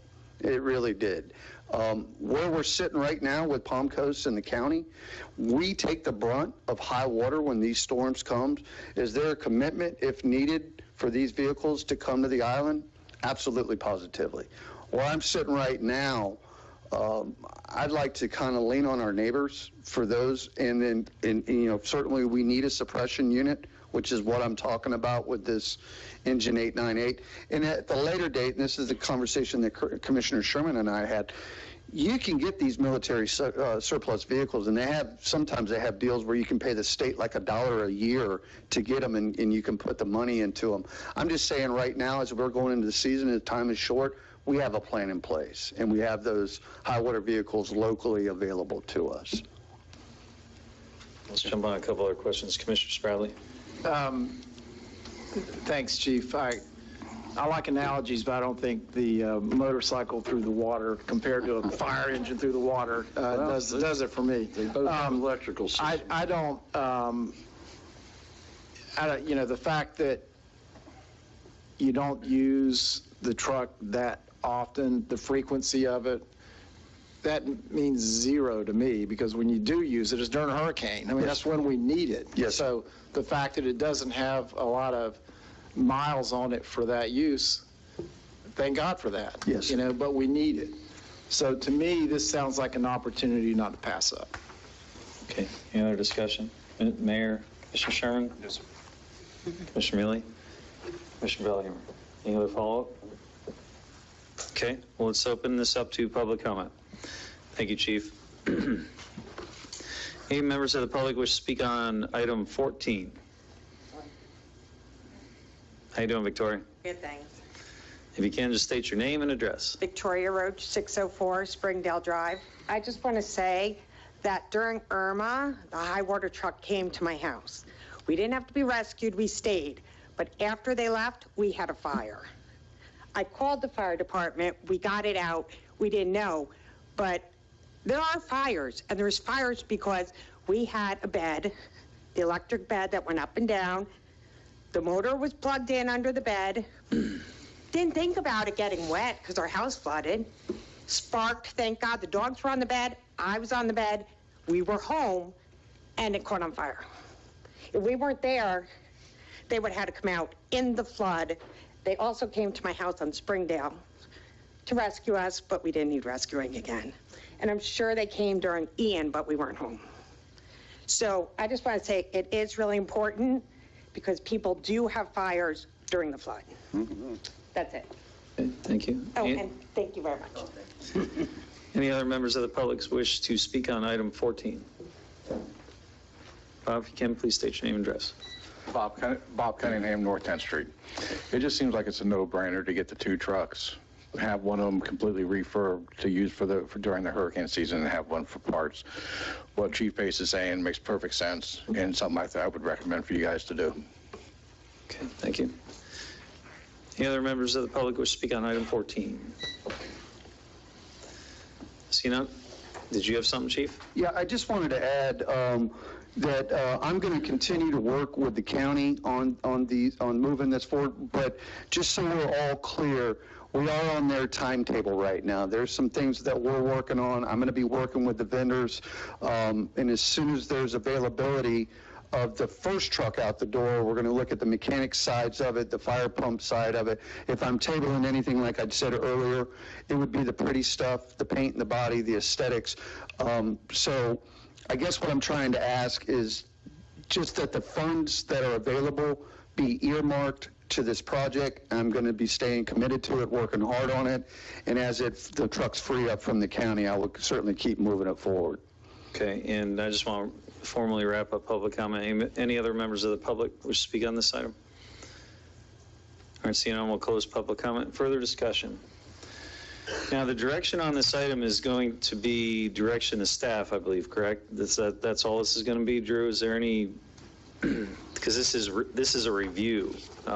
Drew, do you know of any other action we need? An approved replacement. I think, Bobby, I think you're looking for them to approve you to purchase the first truck and potentially the second truck, but you're asking for both trucks. It's just as the timetable allows. That's the only thing. You're looking for authorization today to make that purchase. Absolutely. So we would need a consensus for direction to staff. Motion. No, this is beyond direction to staff. This is a motion to approve the purchase of those trucks.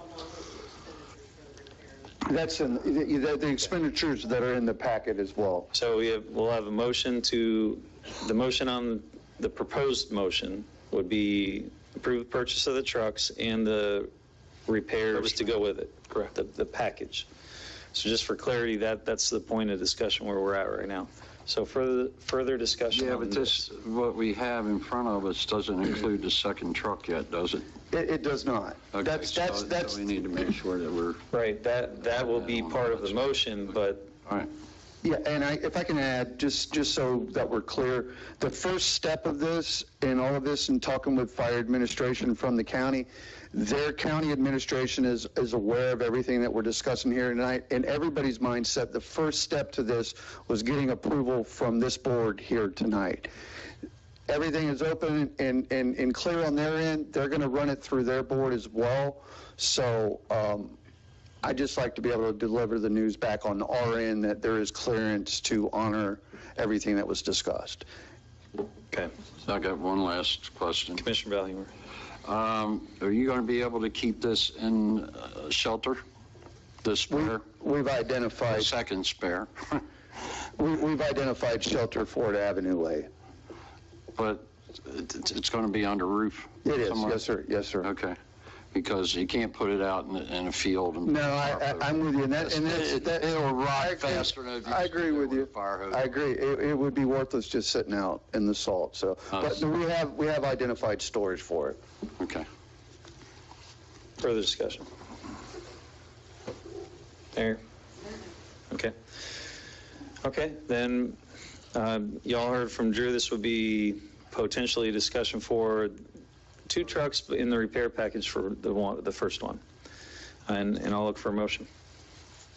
And move that we approve staff move forward with the purchase of the 2 trucks from the county that has been offered, plus the repairs necessary using the insurance money to accomplish that. And those repairs are to the 1 truck? To the 1 truck, yeah.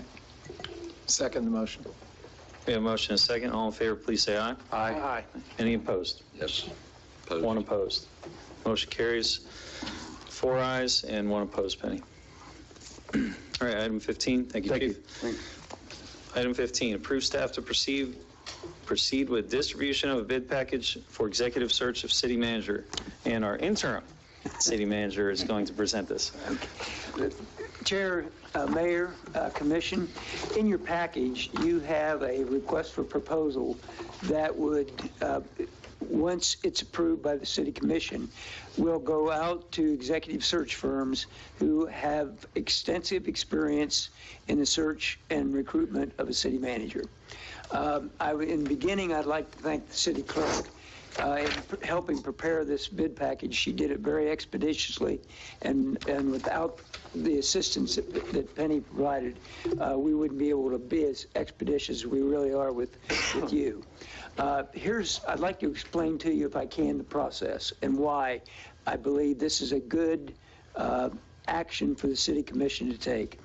What will occur within the bid package, on March 30th, proposals would be submitted to city staff. We will rate them according to a grid.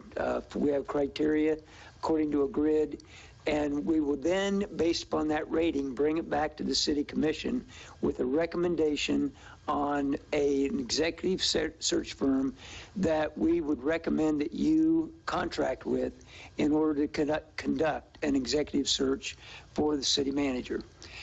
So that's what the package is. Now, one of the things I'd like to emphasize, contained within that request for proposal is language that's going to require extensive coordination between the executive search firm and the City Commission in the recruitment of the manager. And I'll give you one example.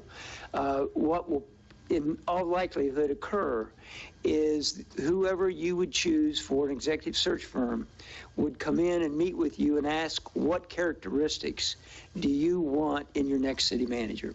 So they're going to work with you all the way through the process from the beginning of putting out ads for candidates that are interested in being a city manager to the point where you select that city manager.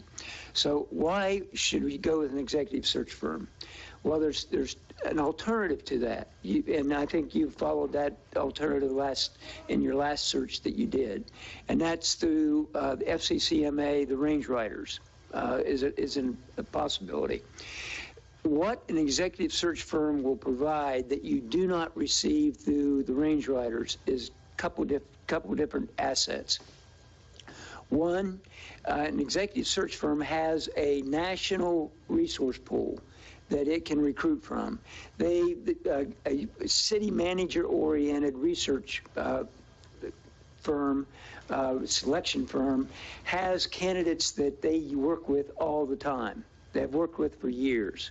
And so they can reach out to those candidates and see if they're interested in applying for Flagler Beach.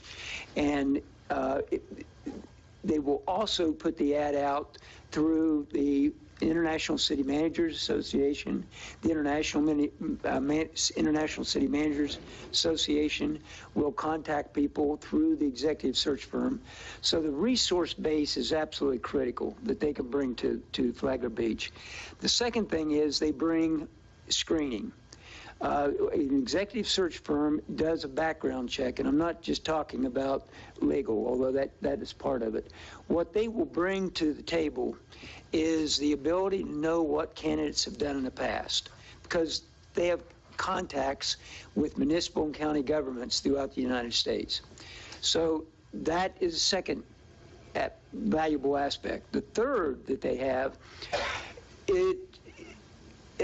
city managers that are in current positions have a tendency to not want to have their name put out in public that they're searching for a job until they become part of the finalist pool. And once they become part of the finalist pool, meaning the top anywhere from 8 to 10, 5 to 10, somewhere in that area, they will then be willing to have their name put out, because there's job risk involved, to be very honest with you. When it becomes known that a sitting city manager is put their name out for a job, there's a risk in some cases where they may be terminated, and they know that. So what they will do, the selection firm will only take the top 8 to 10 and refer those to the city commission. So that's one of the very valuable aspects of going with a search firm. So you have the package in front of you. I'd be happy to answer any questions you might have, but I would highly recommend that you go with this RFP that will provide you with a selection of executive search firms that you can then choose from, or at least interview and then possibly choose from, to help you with your next selection of your future city manager. All right. Thank you, City Manager. Further discussion? Commissioner Valhumer. He explained it very well once again. Mr. Abels and I had a chat earlier about this as well, and I think it's the way to go for a couple of reasons, because it's going to broaden the people that are going to respond, because their name won't be public record as to hunting for a job. And so we'll have better candidates. So that's the biggest thing. I think that'll really make a difference. Oh, and the other thing is that they'll look deeper into a person's past than what the other group did. Any other thoughts? Yeah. I just agree with Commissioner Valhumer. The only comment that I had, and you and I previously have talked about that, is I just want to make sure that us and interim city manager, staff, everybody is just laser focused on safety netting the process. If we go with one, we have to make sure that, number one, that whatever company this is the right one that will get us the results we want, and also keep our eyes open for potential other avenues to ensure that we have that safety net. And I gave you the example, and this is just for us to have a discussion. So we went out to a firm like this for the finance director position. They came back empty-handed. So I brought that up to the interim city manager and said, we just need to make sure that that is never a scenario that happens.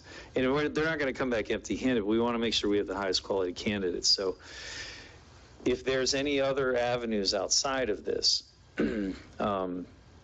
I would hope that we stay open-minded and you feel free to bring them to us. And we just have more options are better than fewer options is kind of what I'm getting at, if that makes any sense. I don't know what the other avenues they could be, so. Write it in the sky if we have to. Mr. Stradley. Yeah, I was comforted in talking with Mr. Abels about the process from a different standpoint, and that is from the timeline that we have here. And when I ask about that, we're looking at a 6-month time frame. And are we dealing, is this the sort of packet that we expect results to get us executive search companies that can operate within that window? And he felt very confident about that. And that's important because, I like Mr. Abels, and it looks like, he's getting great initial reviews, but he's going to be gone in 6 months, so, or less. So I like the time frame, and he feels comfortable with it, so I like that. Okay. Mayor Johnston, do you have some thoughts? Yes, I just want to put this on the record so it is not forgotten. The executive search firm that we reached out to for the finance director, we do have a credit on file for them. I believe it's $15,000. Could be 15, could be 25, I cannot remember. And I'd like to see that utilized either for this or also another open position for city planner. It's a good call out. Mm-hmm. Any other discussion?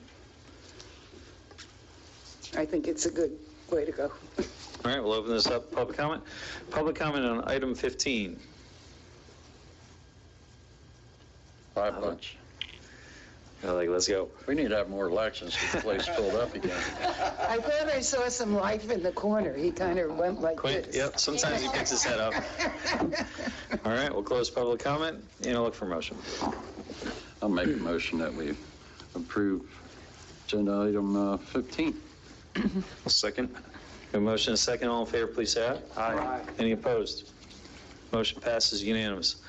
Item 16, this is discussion, possible action regarding separation agreement. Drew? Yes, sir. This is the one that I referenced at the last meeting, and for the new candidates, this was after the vote on former city manager Mr. Whitson's contract. Mr. Whitson contacted me and asked if we could do a separation agreement. I have no problem with it. What you see here, though, his main ask was that if we could split up what would otherwise be a lump sum severance payment under the existing contract, if we could split that up. I worked with your HR department, so the dollar figure you see there is that what would have been lump sum split into those 10 separate payments. It's not an addition of anything. That part is exactly what it would be under the contract, just the way that it's paid.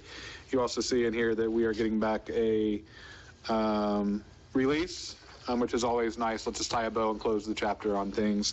And then in number 4, this was one that Mr. Whitson and I discussed last week. I had a little bit of confusion when he first brought it to my attention, and I had a little pushback, but when he explained what he was trying to accomplish, I had no problem with it, and that's paragraph number 4, which was after his employment date. If there is a need to bring him in to consult, he would be willing to do that, but it would be for that additional fee, but that's after the employment period ends, because until April 10th, he is still employed.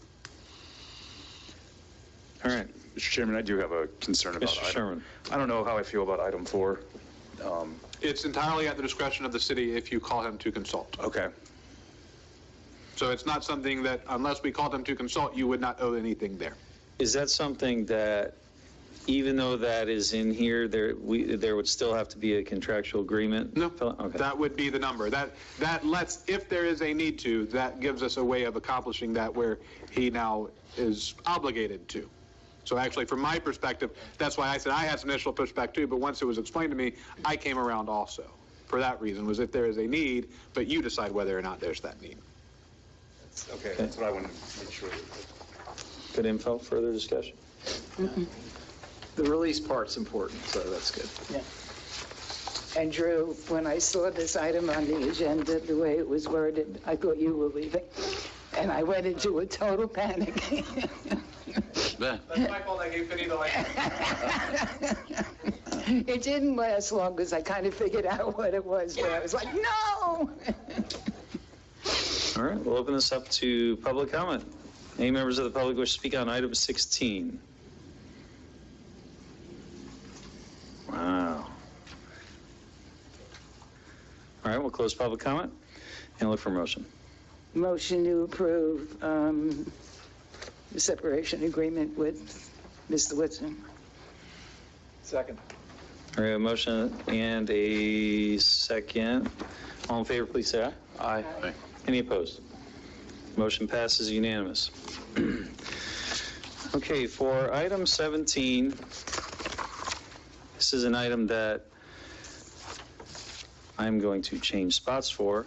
I'm going to be presenting, I have a Form 8B filled out here that I'm going to be giving to Drew. So you have a voting conflict? I have a voting conflict. And what is the nature of that voting conflict? I am the organizer of Hang 8, and also the mayor is another organizer of Hang 8. And wanted to let everybody know that. And I'm also going to pass the gavel to the vice chair. And if you can, Drew, you need that or Penny? No, Penny needs that. Penny needs that. I already Penny got it will here distribute filled out, it Penny. at the next commission meeting. I believe you're going to speak from the podium since you were actually advocating for it. Correct. You already filled out? Already filled out. Perfect. All right. Oh, my legs are stiff. All right, this is item number 17, consider a temporary waiver of the Flagler Beach Code of Ordinance to allow dog surfing contest.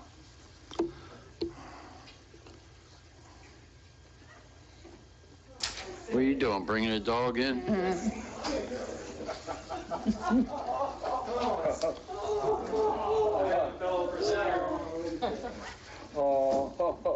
Hi, Wednesday. Thank you, bud. No. No. All right, good evening, commissioners and mayor. I appreciate you taking the time to hear this item. My name is Eric Cooley, live on North Central Avenue. I don't know if you know me or not. You might have seen me before, and this is Wednesday. Hi, Wednesday. Are you nervous? She's frozen. So, the reason why we have to come before commission is we would like to do a dog surfing contest, and we would like to do it in a spot that traditionally dogs are not welcome, which is right at the 5th Street Walkover, and that is the spot that all the surfing contests are held. And the reason why that spot is critical, there's a lot of logistics. We covered this last year, but number one is safety, and it's a matter of egress to the location. It's close to the pier. It's close to the lifeguards. Everybody has good access. There are other spots that are more conducive for dog surfing, but they're not conducive for an event. And everybody knows that if there's a surf event in Flagler Beach, it's usually in that one spot. And this particular event is treated the same exact way as the human counterpart events are held. They're scored primarily the same.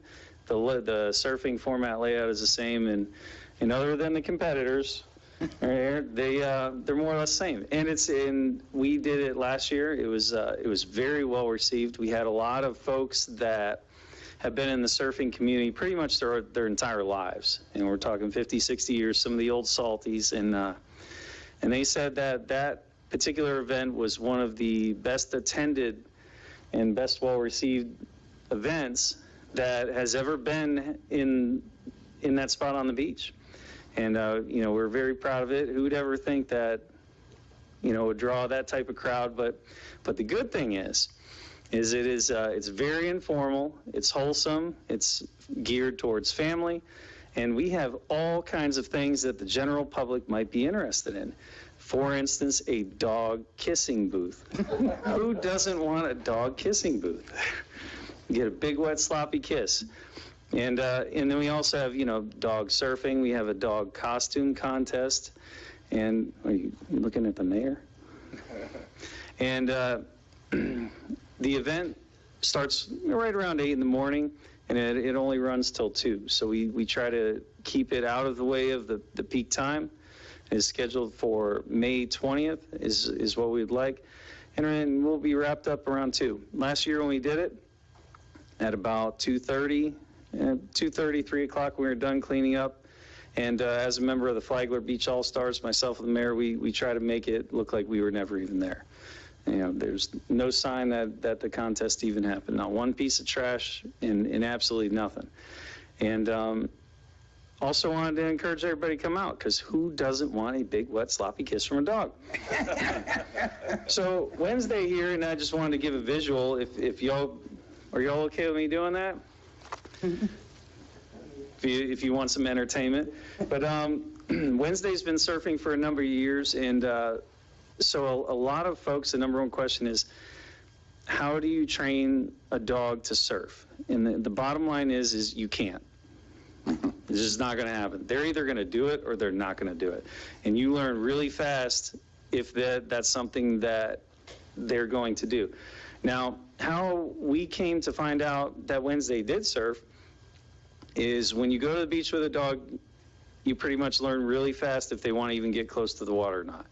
Well, this little tiny dog here, whenever someone would go in the water, she would just go right in after him, get pummeled by the waves, not a care in the world, and nothing fazed her at all. She would just go into the water. And now there's other dogs that I have that we call those Team Beach, and they want no part of the water at all. And so we learned that there's no fear of water. And then we also learned that Wednesday has no fear of motion, which is very unusual behavior for dogs. When dogs are on a particular surface and it moves, their first instinct is to jump off. And Wednesday doesn't do that. And so we learned that Wednesday also can skateboard. Now, we don't have any good spot to do a skateboard competition other than over at Wickline. And I don't know how many skateboard dogs there are, and I don't really want to even find out. But surfing is the culture of the city, and it just seems to work. And then so we just experimented, and Wednesday let us know that she can surf. So after that, it just becomes a matter of how do the humans adjust their behavior to make it so the dogs can surf. And that's what really happens. You don't train the dogs train you. The dogs will let you know when to send them into the wave, what they think of it. They'll let you know how long they want to go for, and they tell you everything. So when you put the board on the ground, Wednesday just pops right on the board. She's no fear at all. When Wednesday is done, she's done. And that's how you know she's no longer interested in surfing. When that board hits the beach, she just starts trotting off, and she's not coming back. And that's when she's done. And it's not a matter of training dogs, it's just a matter of training humans. But, you know, I wanted to bring her by so everybody can meet her, because Wednesday is the actual real founder of Hang 8. The humans have just kind of gone along with her idea. I did want to show you all her surfboard. Wednesday has because of her size, small dogs have a very big disadvantage. I know you're scared. They have a very big disadvantage. They don't have control over the board where larger dogs do. Boards are made to have weight on them. And if you don't have any weight, are you going to the mayor? She doesn't know how to get to you. And you're crossing that special line Wednesday. You're not allowed to cross. But so Wednesday had to get a custom-made surfboard to be able to handle it because there's no weight to actually sit on the board. So I just wanted to bring Wednesday's board by and let y'all check it out. Did you want to get on your board? Come on. Ooh, come on. I'm not holding it right. Wednesday. Come on. All right. So she just pops right on the board. Just gets on. And so most dogs, the second I would have gone to lift this board up, they would have immediately wanted to jump off.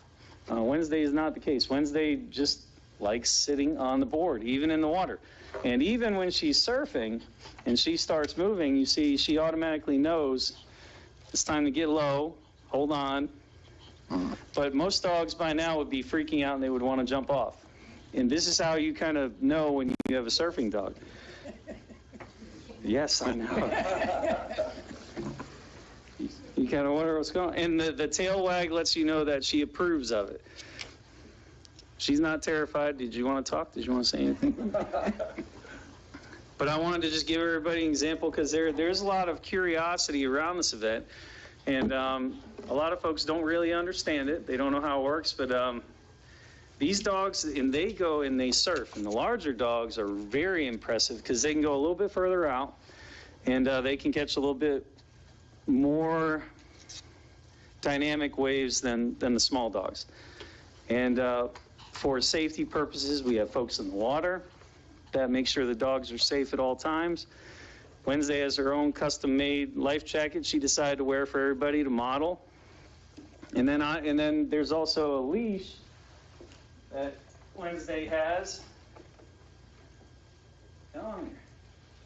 And this leash actually floats, and it has a special connector to go around. If you go tandem, this goes around your wrist, the owner's wrist, and if I ever fall off the board, we can't get separated and the dog gets washed away or anything like that.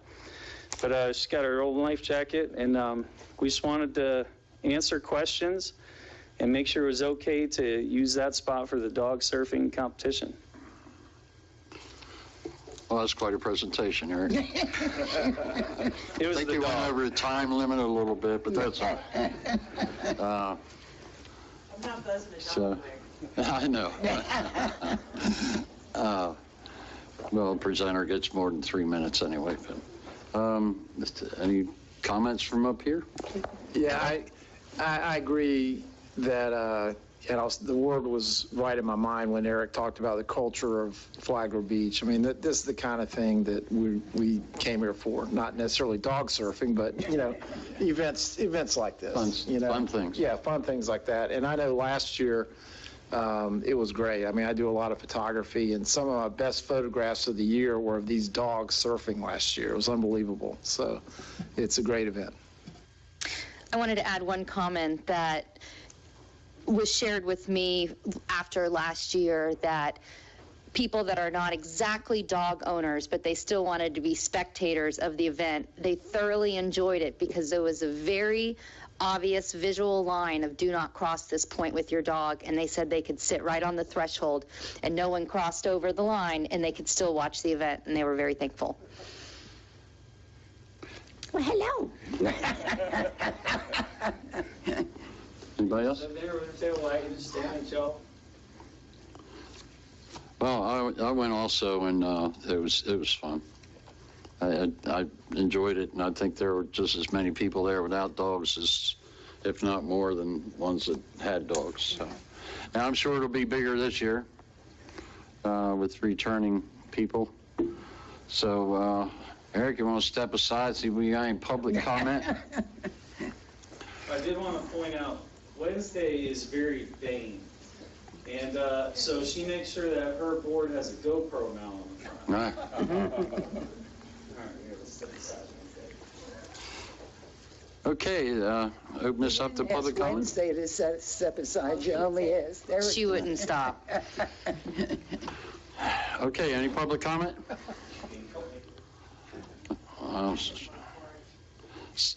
Seeing none, I'll close public comment and look for a motion. I'll make a motion to, the verb just be item 17, or consider the temporary waiver of section 65A and C. To approve the temporary waiver. Okay, I'll make the motion to approve the temporary waiver for the Flagler Beach Code of Ordinance to allow the dog surfing contest within the banned area of the dogs on the beach. I'll second that. Okay, all those in favor say aye. Aye. Any opposed? Okay, motion passes, Eric. Thought I heard a cat in the background, so no.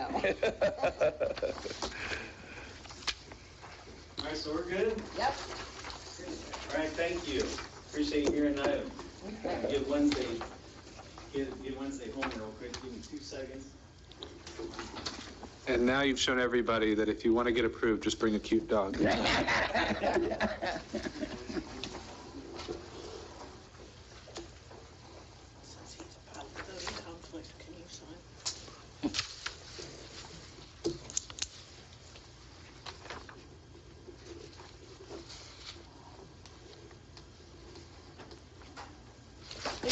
Yes, ma'am. All right, well, I guess we can move on to the next agenda item until he gets back. Who's taking the lead on this? I am. You, Susie? Mm-hmm. If Mayor? you guys want to pull out this packet that has the pictures.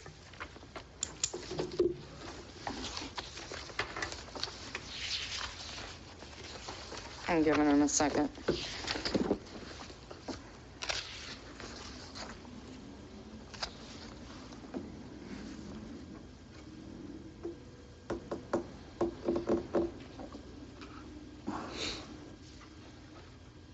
or maybe not. Okay. So every year since I've been in strategic planning, and I know previously with Larry Newsome, we have discussed posted rope or some type of physical barrier. And right now we are lucky enough to have DOT having a sand fencing project, and on the first page here you're going to see the current sand project from 11th Street South to 21st Street South, 23rd Street South to 24th Street South, and then 3,000 feet coming north from the Flagler County, Volusia County line. Well, we have an opportunity right now to piggyback on the emergency order from DOT and adds additional sand fencing from onto Flagler Beach. With this, we know we do not have to pull permits, and we can use the same construction company that DOT is using right now. So I am proposing that we go from city limit to city limit for this project. We're putting in, just tonight we heard $100 million into our beach. And we have an opportunity to help preserve that. We know that Flagler County is expanding at a rapid rate. When you look at the beach, every weekend it's packed. Not everyone understands the importance of our dunes. We have people moving from all over the country. They don't know that our dunes are what protects us during a hurricane. And this last weekend, I was at the beach and I saw a family of 5 make 3 trips up and down the dunes. They went from the car down the dune and back up. And I thought to myself, well, I could go out there and I could say something to them. Not sure if it would fall on deaf ears or not, or I could do something that could potentially stop 5,000 people. So I'm proposing that we have a sand fencing project to cover up the spots of the beach that DOT is not. And that is from the north city limit to the start of the boardwalk on 4th Street North. Then in addition, 8th Street, which is the end of the boardwalk on the south side, to 11th Street South, and that's the beginning of the DOT project.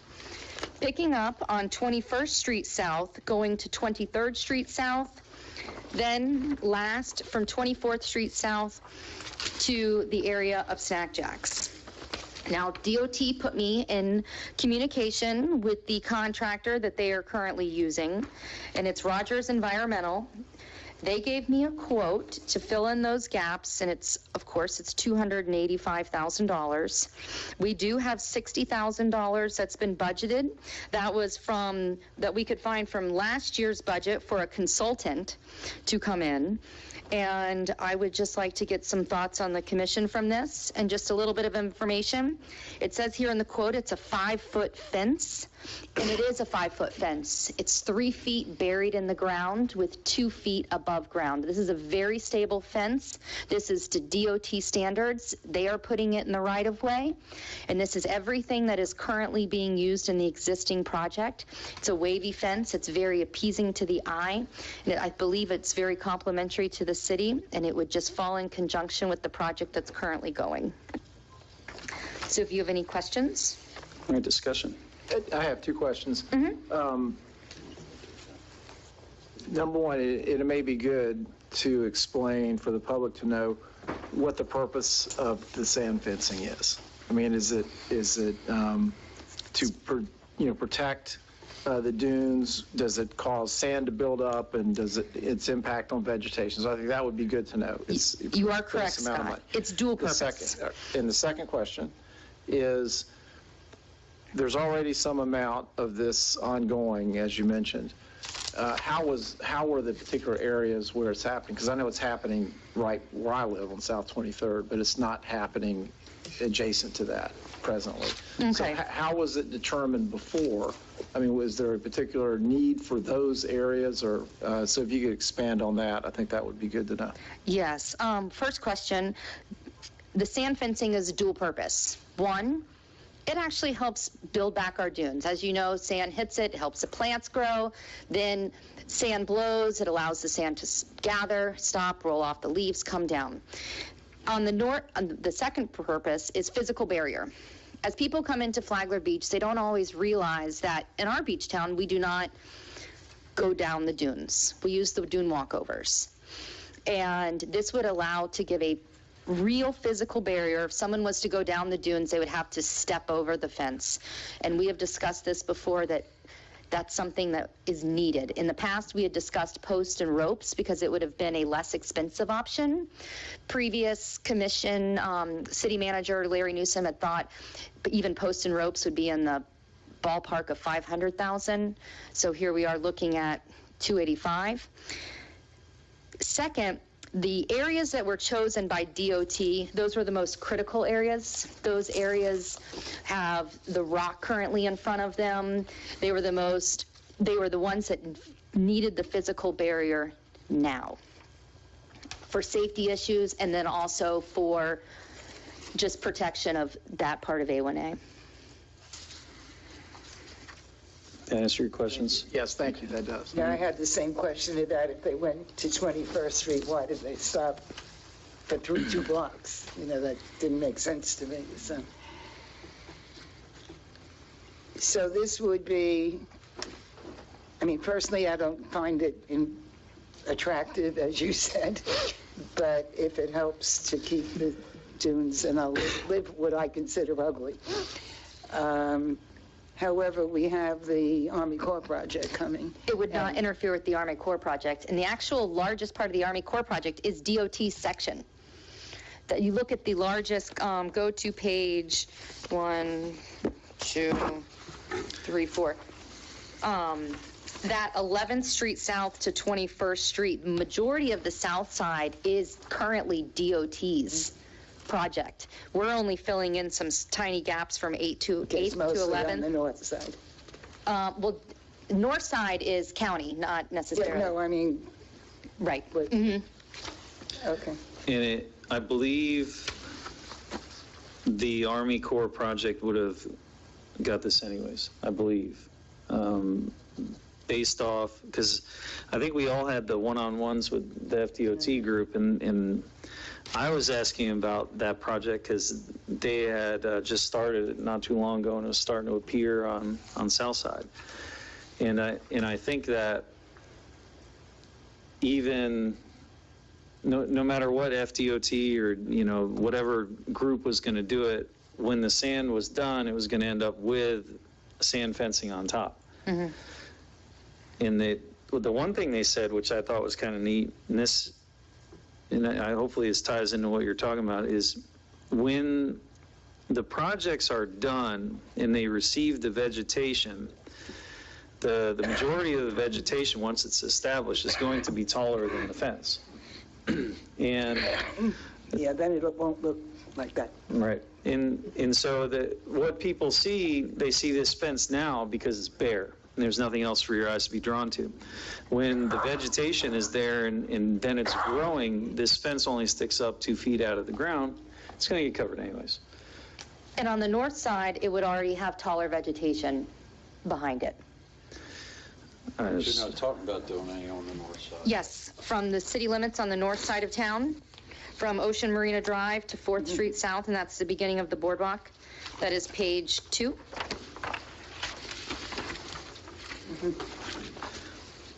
So the entire length of the north side to the boardwalk, from 8th Street South, and that's where the boardwalk ends, to 11th, and then starts the current DOT project where they're working on.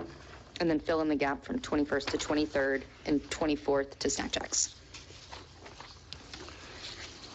And I did want to point out, this particular initiative is something that we've been trying to do since Larry. And there was a lot of, and I think that, and we would need to check, but I think there's been money budgeted. 60,000. Okay. 60,000 was last year budgeted, and we would have to dig deeper to see if there was some from previous when Larry was here. Okay, Commissioner Bellinger, you had something? Yeah, but this is something that's going back a long time. And I know Larry had talked to District 5 during the period of time that we were pushing him to get something done. as far as a dune barrier from people and cars. And he had gotten a verbal approval or the commitment that we could put up post and rope as long as it was breakaway and it would be closer to the road. Some of these areas, you don't really want to bring the sand fence down too close to the road because then it's really going to look stupid. That's a lot of money. But you're talking, I don't know, a little over a couple miles. They did start this project or project similar down in Ormond Beach a couple years ago. Yeah. And Eric's exactly right, Commissioner Cooley, Chair Cooley. That guy, this guy here. Once the vegetation grows up about around it, half the fence is already hidden down there, and some of it you can't see at all. So it does a good job as far as that as well.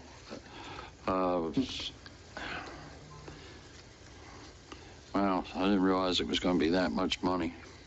So you're going to do it? You're proposing to do it from the pier all the way to the north border? Mm-hmm. Now, just to lessen your price pains, Edgar's looking at some options. I also reached back out to DOT and I asked for some cost sharing, and Secretary Tyler and Director Adkins are looking to see if they can dip some more into their emergency funds to offset some of the cost as well. And the contractor said that if we wanted to, we could break this up over a year's worth of time. So we could decide we want to do a certain section, and this price would be good for a year. And we could work on it. We have, with the permit issue, Well, is what's saving us a lot of money on this project. If we could get some more help from DOT, of course, we would welcome that. Sure, that's a lot of money. Commissioner Sherman, you had a question? Yeah, I like the idea of it. I mean, as you said too, as the seagrass grows, you're not going to see the fencing. And I think case in point, as both of you all have mentioned before, was over Northern by the Sea. I think they did it. What you said it was about a year ago. They started putting the identical fencing up, and as soon as that seagrass started growing around there, it just, you wouldn't see it. And I think this is key for the vegetation to grow in that area and to allow that to happen so they're not being trampled on. So, the more this strengthens our dunes, maybe this will help us out in the long run as well. So I'd be okay with moving forward with this. Commissioner Mealy? Yeah, but I keep reading all the time about more money that state is offering for trouble that we had with storms and on the beaches. And I wonder if some of that money might not be available. I guess that's an Edgar thing. Yeah, because we're spending money to protect their road. Mm-hmm. Or Yeah. their dune. So anything extra, we would certainly welcome it. But one clarification, they are 5-foot fence posts. 3 feet buried, 2 feet exposed. They aren't burying the fence in the ground. I called back and made sure, and they said 3 feet is buried in ground. The fence posts are 5 feet. The fence itself is not. Correct. Right. Yes. Okay. Just want to make sure you Oh, yeah, it's had just clarity. 2 feet above ground, knee height. Right. What Commissioner Bellinger was talking about is the fence is not 5 foot tall. This picket part, this is 2 foot. Right. The posts are 5 foot. The posts are what's getting buried.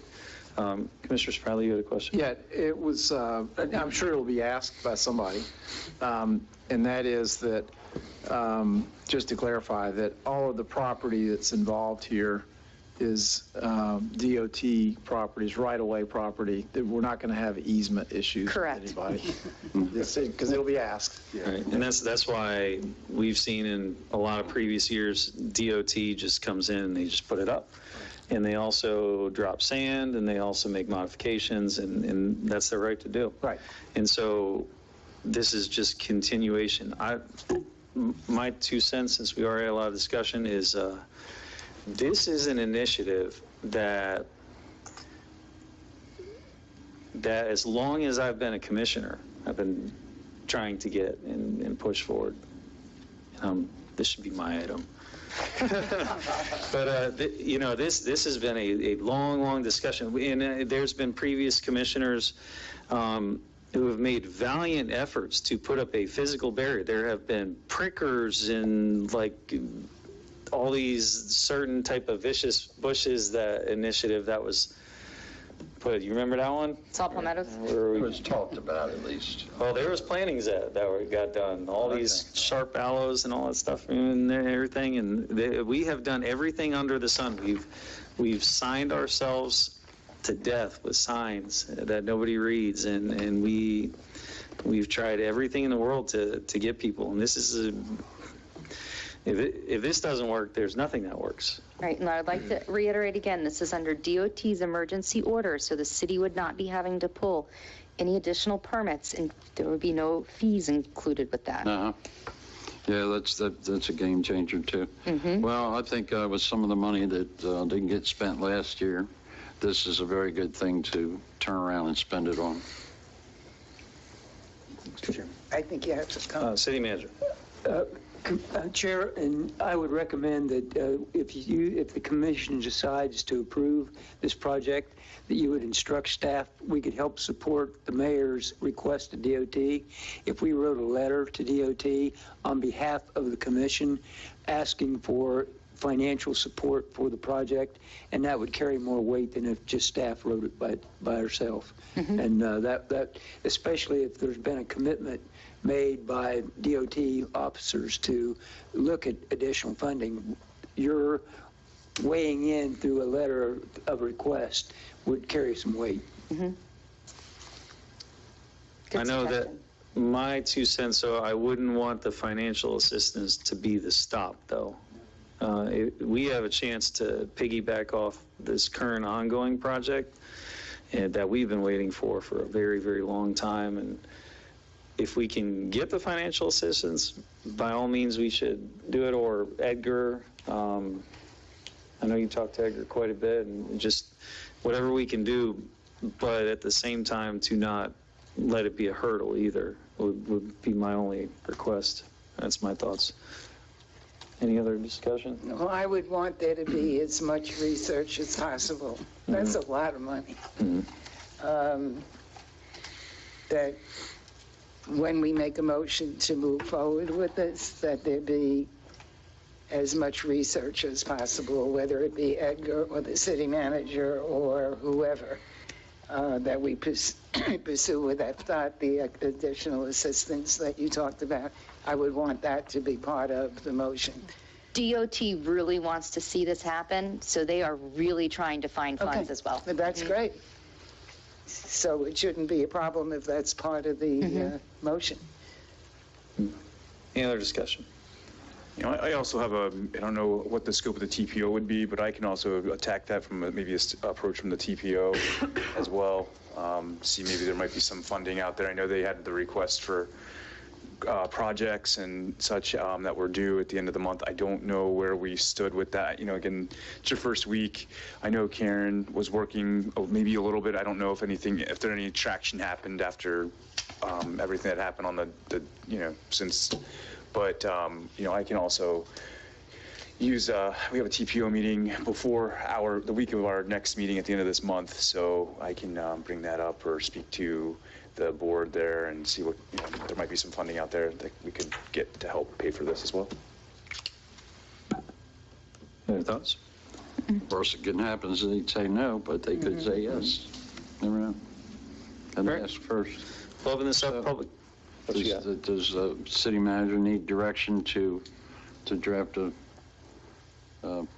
Depending on what we get under public comment. Okay. Like to open this up public comment. Any public comment for item 18? We got one thumbs up. Two. We got a bunch of them. All right. Seeing nothing else, and we'll close public comment. Any further discussion? No. All right. Look for a motion. Jane's got the motion. I think I do. Jane, you got nominated again. I make a motion that we support the idea of additional sand fencing as described in the mayor's proposal, and that staff pursue all financial avenues, or Drew's going to help me. Yeah, and Drew, is that the agenda? Are you through with the support? Or is that when you say support the proposal, do you mean to approve the piggyback on the FDOT contract for the installation of the sand fencing as proposed? Yes, you have to say yes, Jane. Well, that is what the mayor has requested. So if you're looking to approve what the mayor is asking for, that's what the mayor is asking for. Yes, yes. Okay, so we have a motion. But with the addition of that. The staff seeks as much additional funding from all available sources as possible. And with that, I would request that the staff use the commission as authority in order to write the letter, because you'll have more authority than if I just write it as the interim city manager. Okay. So it would. You want that as part of? I would be referencing you in the letter, and I want to make sure you're aware of that. That doesn't have to be part I'll of the second the motion with, you need that to be part of the motion, or just? Is that part of your motion? Is that part of your intent in the motion? It's part of my intent, yeah. Okay. That's your direction to staff that was included in your motion. Then we're good. I'll second it. All right, we have a motion and a second. All in favor, please say aye. Aye. Aye. Any opposed? Hearing none, motion passes unanimous. Oh, so sorry. All right, we'll move on to staff reports. First one up, reports. It's only 8:15. Two fairly quick items, I think. One, the item number 11 that was pulled, which is as described the scope of work for the contract, or for your contract planner. Really, I think what I'm going to bring before you next time is an actual contract. I've done a one-page agreement. I run it by Larry. He's going to take a little bit more time and look at it, but you all know Larry. As soon as I sent it to him, he said, oh, that looks fine. But take a little bit more time and look at it, but it is fairly basic. But I did have one box I wanted to make sure that I was filling in as you wanted it filled in, and that is actually what item 11 kind of was, which was the scope of work. And as I've crafted it in that agreement, it is simply whatever he's directed by the city manager to do, because I think that's what he's already doing. We all understand his main project is going to be that LDC rewrite. But if something comes in and we need Larry to jump in on something, he's willing to do it. And I think that's my way of putting into this contract, that if the city manager says, Larry, I need you on this, that gives us the ability to put Larry on that. I thought that Larry wanted to continue with the hotel. He does, and that was, when I ran that by him, that was his comment too, is that leaves him open enough to work on those other things too, as long as it's at the direction of the city manager, but keeps the city manager in control on how those dollars are being spent, because now he's going to be sending us an invoice and you're going to be paying it. Okay. Is that consistent with that, how everybody else understood that was going to work? Then that was the only question I had there. The other is Penny distributed to you at the stations there, special warranty deed. There actually, I think, were two, one from city to JTL Development, one from JTL Development to city. And what that is you remember last year we did the well swaps where they're now that they're fleshing out their development out there. They were moving some of the well sites that they donated. Some of those had already been abandoned by us and giving us wells elsewhere. Does everybody who's on the commission remember that? You were here then too. Eric, you remember it. And Scott, I think you were in the audience, so I think you were paying attention. So they are now at the point of transferring to the builder who's actually going to be building one of these phases, and their closing is actually tomorrow. So I think we started getting emails. We had one that just was a deed that's mayor has already signed. That's the one you signed, Mayor. That was included in that and just hadn't been signed. So we took care of that. About the time that Penny was getting that back to me, I think he reached out to me on Tuesday, said, can we have a conference call because we have a couple more problems.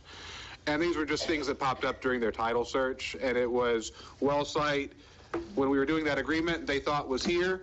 And actually, the well sites themselves are where we think they are and were where they think they were. The problem was legal descriptions didn't match up with where they were. So that we ended up with one that I think is about 150 feet as described in the deed that they gave us, 150 feet too far to the north, and that's what we're getting back is the right spot where the well actually is contemplated to be. So that's the one from JTL, if I remember correctly. The intent is no different. The intent is exactly as it was before, correct? And that was the point of our phone conference. And I did also talk to Jim Raymer this morning and said, Jim, you take a look at this and make sure that I'm understanding it the same way you understand it. And he gave me the thumbs up too. Okay. So I have to run that by. But that's the corrective deed you see from the city that I'm asking for permission for the mayor to sign.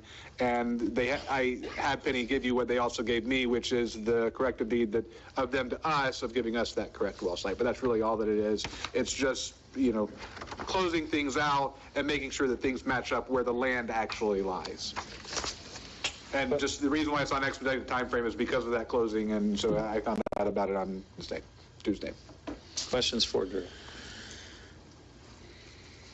Do we have a consensus for that? Yeah. If you actually would make a motion to authorize mayor to sign, that way it's very clear that when she signs it, she has that authorization. Thank you, Drew. I'll make that motion. And I'll second it. All right, since we have a motion and a second, I'll open that up for public comment. Any other members of the public wish to speak on this item? Seeing none, we'll close public comment. We have a motion and a second. All in favor, please say aye. Aye. Any opposed? Motion passes unanimous. Drew, you're good. That was it. All right, thank you, Drew. Thank you. City manager. First, I'd like to thank you very much for authorizing the RFP because that allows me to start the accomplishment of the first goal that I have as your interim. I'd like to just make sure that I brief you on what goals that I'm going to pursue so that you're... Give your mic on. Oh, I'm sorry. Thank you. So that you're fully aware of what I am pursuing during my period as the interim. The first goal, we've started the process tonight. That's the search, the executive search for your next city manager. So we're underway, and you'll see more of that probably in your next meeting, if not the meeting subsequent to that. My second goal that I'd like to brief you about is to work on the city's pay and classification plan. There has been I believe the commission's identified and we've identified at staff level that our pay plan has some problems in it as far as pay comparability externally as well as internally. And by that I mean that we have not made the adjustments that need to be made in the pay plan to ensure that the employees that we have, we can stay competitive to keep them. And that's critical for the future. The second part is that we need to look at employees and ensure that there's no employees that are working in a job classification higher than what they are being paid for. And that we do internally. And that's not part of the pay classification plan. So there's two elements that I'll be looking at.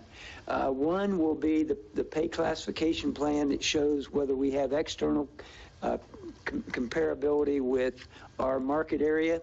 Second will be an internal study to determine if the employees that currently are working are being paid according to the correct classification of which they are assigned to. I think that very probably, and let me back up a minute, about a year ago, the commission approved a study through Evergreen Consulting to look at that pay classification plan, the external, what I call the external plan. We have talked to Evergreen.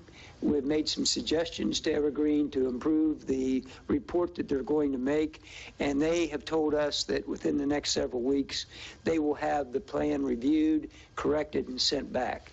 At that point, we're forming an employee committee that is going to look at that plan and look at the internal equity as well.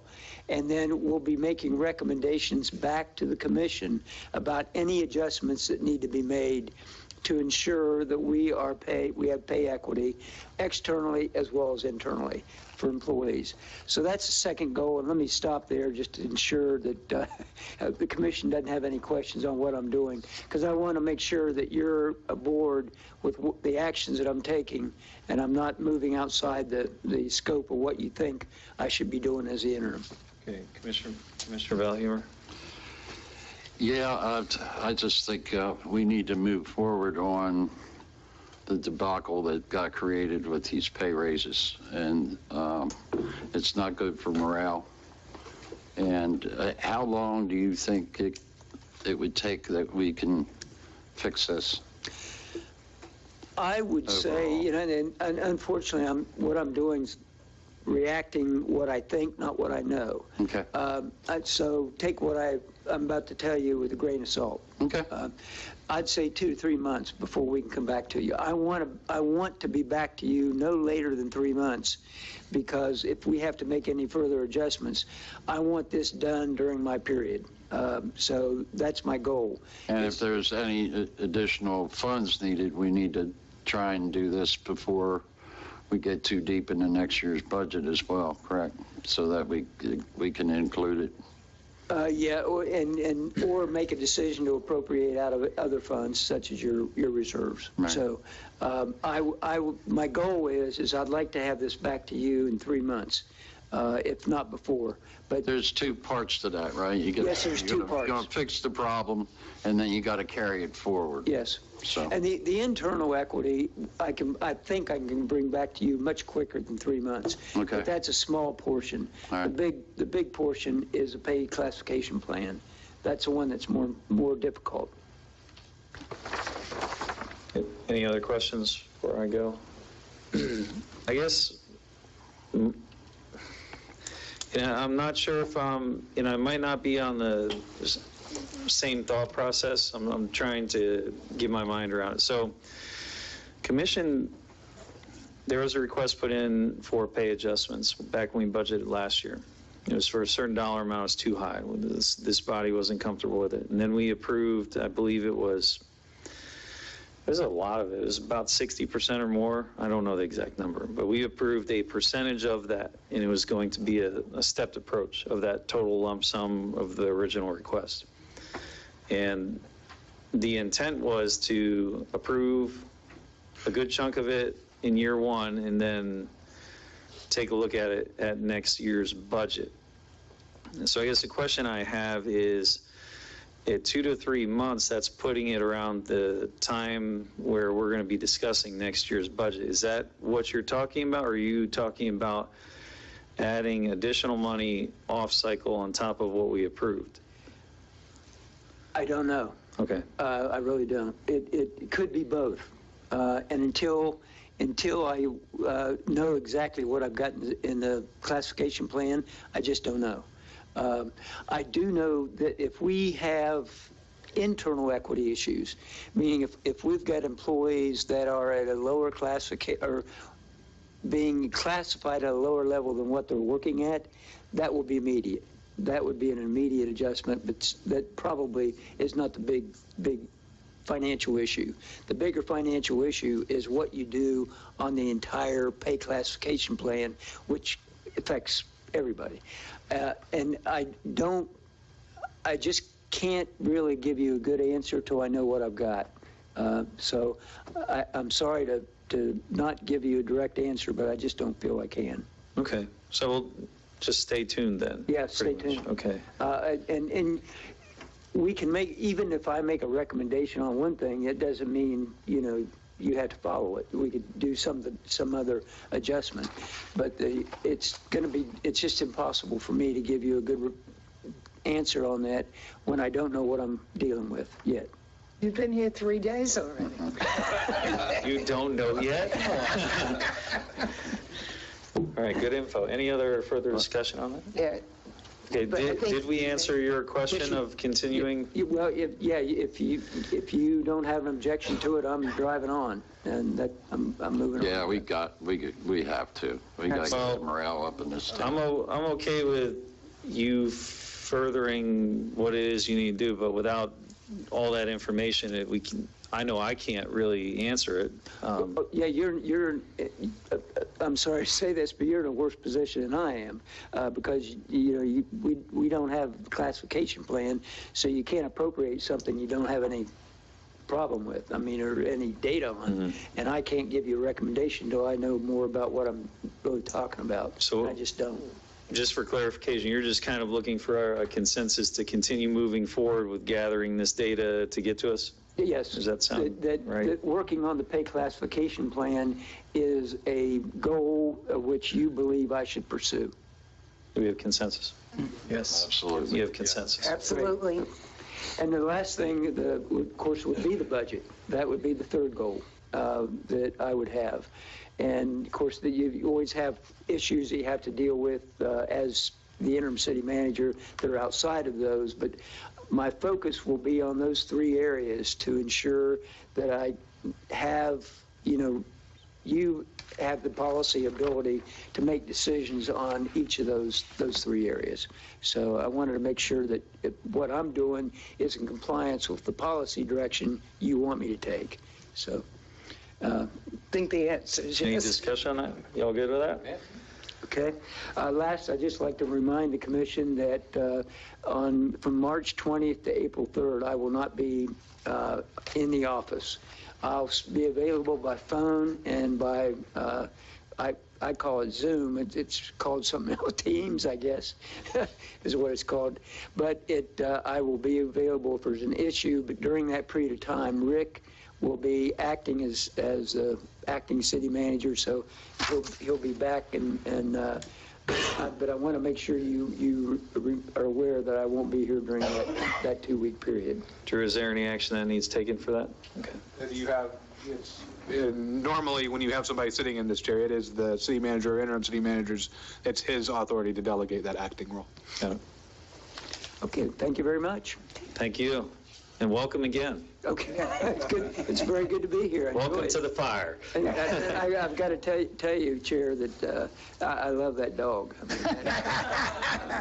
Depending on the day, you can take her home. I have to tell you, I took a picture while I was doing that, and I sent it home because my wife would. We can't wait to see the surfing contest. Oh, it is definitely a sight to see. I don't think my boxer could do that, but. Well, just don't kiss too many dogs, you might get jealous. All right, City Clerk. I do have a couple of items. I think Tom might have spoke to you earlier about a request he received from the Flagler County Airport Director to have a banner in Veterans Park advertising, I think it's Wings Over Flagler? Warbirds. Oh, sorry, Warbirds over Flagler. And your code does not allow for off-site signage. It was late when this was brought to, or it was requested of Tom, so the requester understands that it may or may not be approved, but seeking a temporary waiver from you to allow that banner in Veterans Park to advertise the event this weekend. Okay, discussion. I have something. I think that since it is Veterans Park and it's aircraft from World War II, it's kind of fitting. Mm-hmm. And that would lend to a good exception. And we're supposed to be working on good relationships. Yes. With, Mm-hmm. So, yeah. Rather than a waiver, Penny, could we call this the city's participation as a sponsor of the event? Sure. In which case it is on-premises advertising because you are advertising a event that you support, so you're not actually having to do What a smart man. That way we're not setting precedent. Yeah. Right. Okay. Thank you, Drew. Thank you, Drew. All right, so we have That's why you consensus get on paid that. the big bucks. Yep. The other item I have is the other night at the election, participating in the canvassing board, Katie asked, what does your charter say and to do in the event of a tie?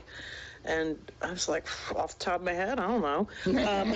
So Janelle pulled out her phone quick. She's so quick. I love her. She's the greatest staff member I could ever ask for. Second greatest. Anyway, she pulls up her phone, she pulls it up, and our charter says that a tied candidate shall be held in the event of a tie vote for any seat in the general or special election, a runoff election of the tied candidate shall be held for that seat no later than the 35th day after the election. Well, that's an impossible request for Katie because it's against Florida statutes. For instance, she is not allowed to send out absentee ballots 35 to 40 days before the election for domestic ballots, and the overseas ballots, which we do have some of them we send out for our residents, 40 to 45 days. And that's covered under Florida statutes, chapter 101.62. So we're going to have to do a charter amendment, and what it would be would just to be to follow state statutes. So if they choose to change it, we'd still be in compliance, and it wouldn't create an issue for the supervisor. So this needs to be an upcoming agenda item. It will. Drew will help me. If you give the direction to work on it, then what we'll do is we'll put together the proposed amendment, the ordinance that accompanies it, and then the next time there's a ballot, Penny can get that on the ballot. Right. And Drew, to help me with that 75-word language for the ballot as well. Yeah. When is the next time to go through the charter? We just got done doing Well, it. it's every 10 years. We did the last one in 2019. 19, okay. All right, so do we have a consensus for Penny to do that? Yes. Oh, absolutely. Drew to help me do that. That's it? All right, Chief. Chief. Oh, the other chief's gone.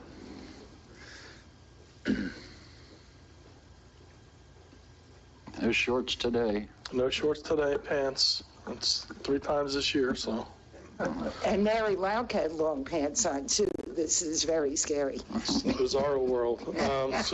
Just a couple things. The mayor had brought up, people going down the dunes. So we had a meeting earlier today out at the EOC with the public information officers from the county. Sheriff's Office, City of Palm Coast County, and the county's had some issues up on the north end of people actually boogie boarding down the dunes. So they're going to embark on a pretty aggressive campaign, kind of dovetailing on what the TDC did with the Dodge the Dunes, of educating people what actually is a dune. So that's going to go perfect with adding that sand fence. And y'all had said it, but we kept doing the same thing over and over. And if you keep doing everything you've always done, you're only going to get the same thing over and over. So kudos for the sand fencing. I think that'll go a long way. The insurance money for that fire truck, and I'm not a fireman by any stretch of the imagination, but my brother Bobby is, and that money you're using to buy that truck is an insurance policy to make sure that those 2 very expensive fire trucks that we do have don't go into that brackish water. So kudos to you on that decision. Brand new commission, first day on the job. And then the last one is I'd like to formally book Wednesday for when I present my budget, because when she wags her tail, that means she approves, and that'll be the first motion. So just put it down, budget. We can even make her a police canine for the day. There you go. Honorary police canine. I'm just saying, so She's pretty vicious, you can tell. We get the budget approved, that'd be a great thing. So, Mr. Abel, so thanks for being here, we appreciate it. All right, thank you, Chief. Any other staff comments? Nothing? All right, we will roll to commission comments. Mayor. I only have one.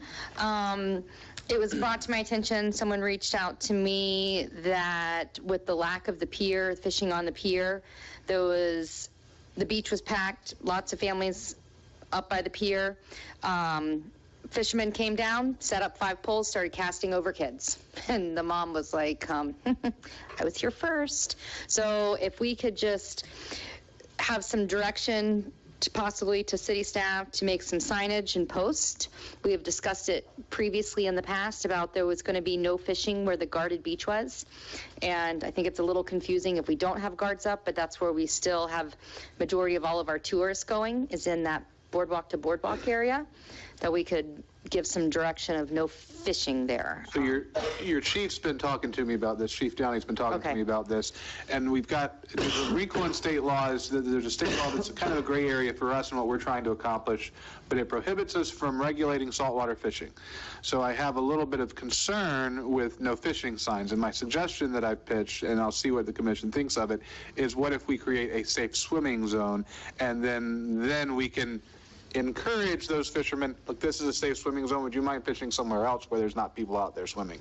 And instead of the no fishing sign, which might get somebody to kind of push that button. I can have a safe swimming zone and then steer them away using peer pressure and other mechanisms. That's a customary use. Customary use is completely different, and actually customary use makes it's kind of a little bit, makes it more problematic for me, because the way the statute reads, and I did a little bit of research on it as this issue has lingered,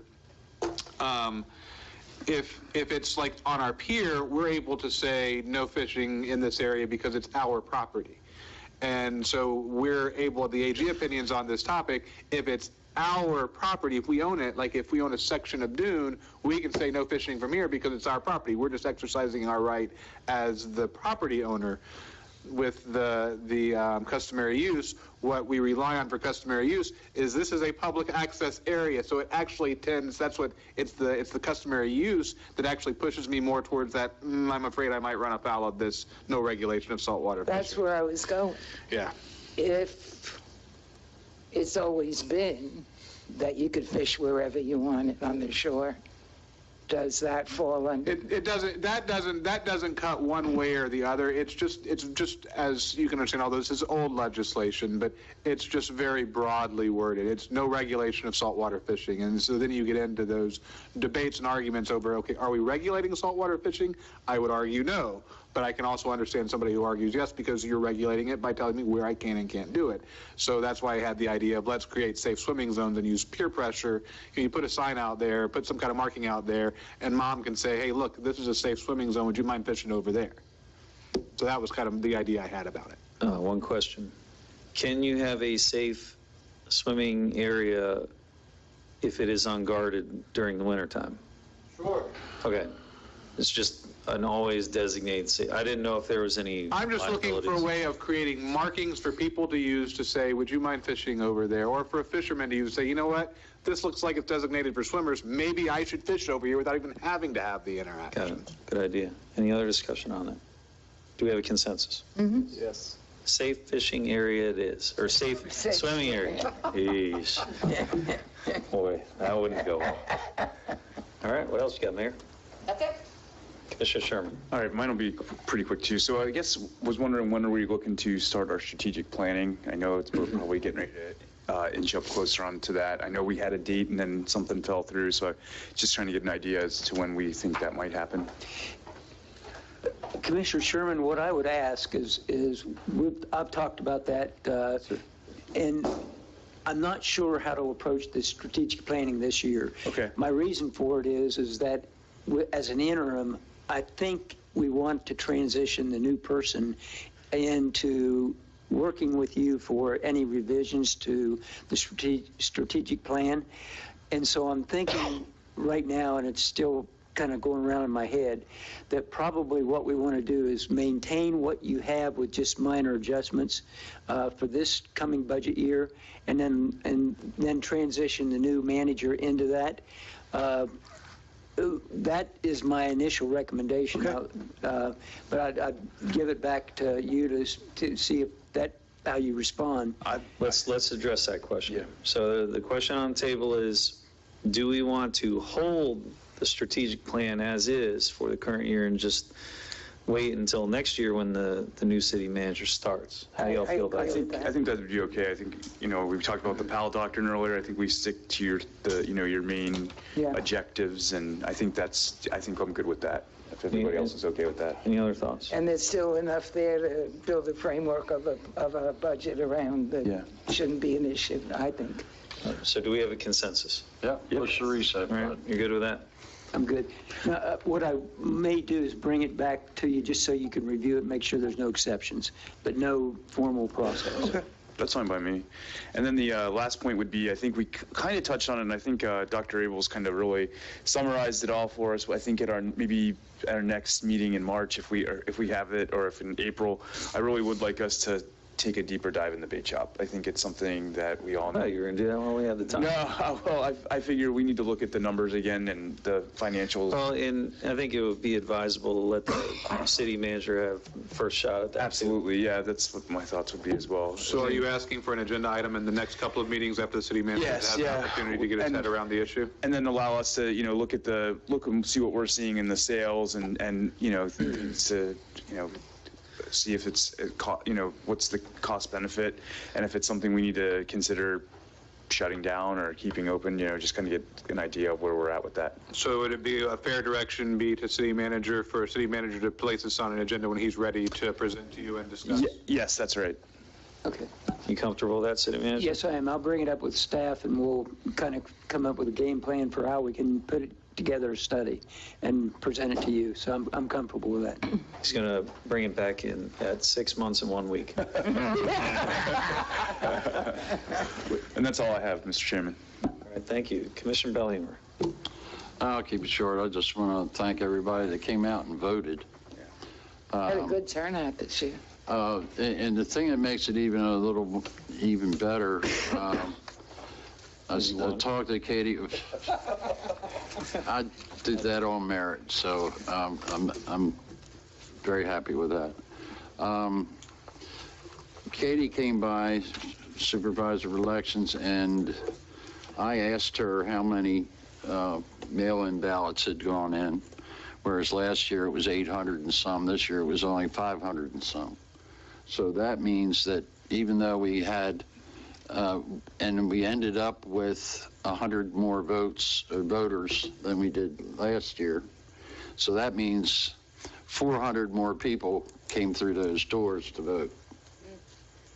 It's impressive. So that was. We were up over 30% with turnout, so that was really good. It was really good. Yes.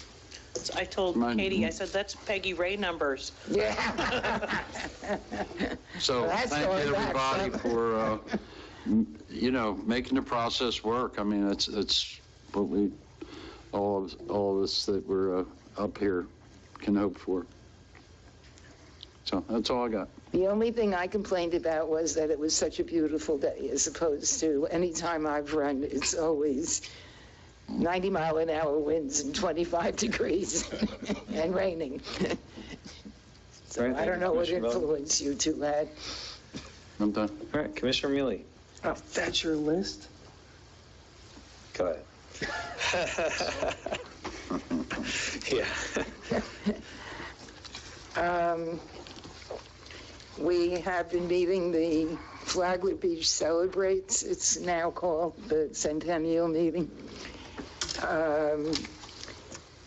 And Robbie Creel and I think Gail Wadsworth did some investigating, and they found that the official date of when Flagler Beach became enacted by the state legislature was June 8th of 1925. So June 8th is the official.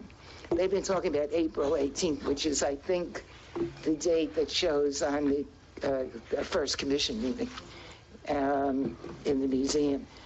But the state didn't say, yes, you can be a city until June 8th. So that'll be the official date. Okay. How far apart were those two dates? About 6 No, I weeks. mean, how long did it take them to get state approval? About after 6 that weeks. meeting? I think about 6 weeks. Okay. And considering they don't meet, that All right. Okay. the legislature only meets every 2 years. And considering it At was that like time. horse and buggy to get the Yeah, paperwork. right. Anyway, so the 100-day count would be February 27th. And Tom Gillen provided a whole list of things we already do, because I guess they're going to come up with 100 things to do. But he was counting First Fridays and all the things that we already do. So there's pages and pages of stuff we already do. So they divided the group into events, communication, and fundraising.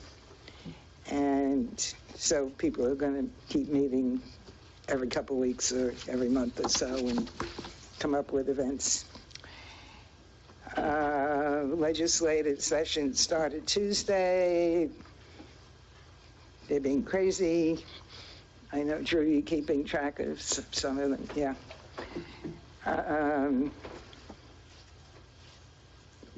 New commissioners, if you're interested, you should get yourself on the League of Cities updates, because It's frightening.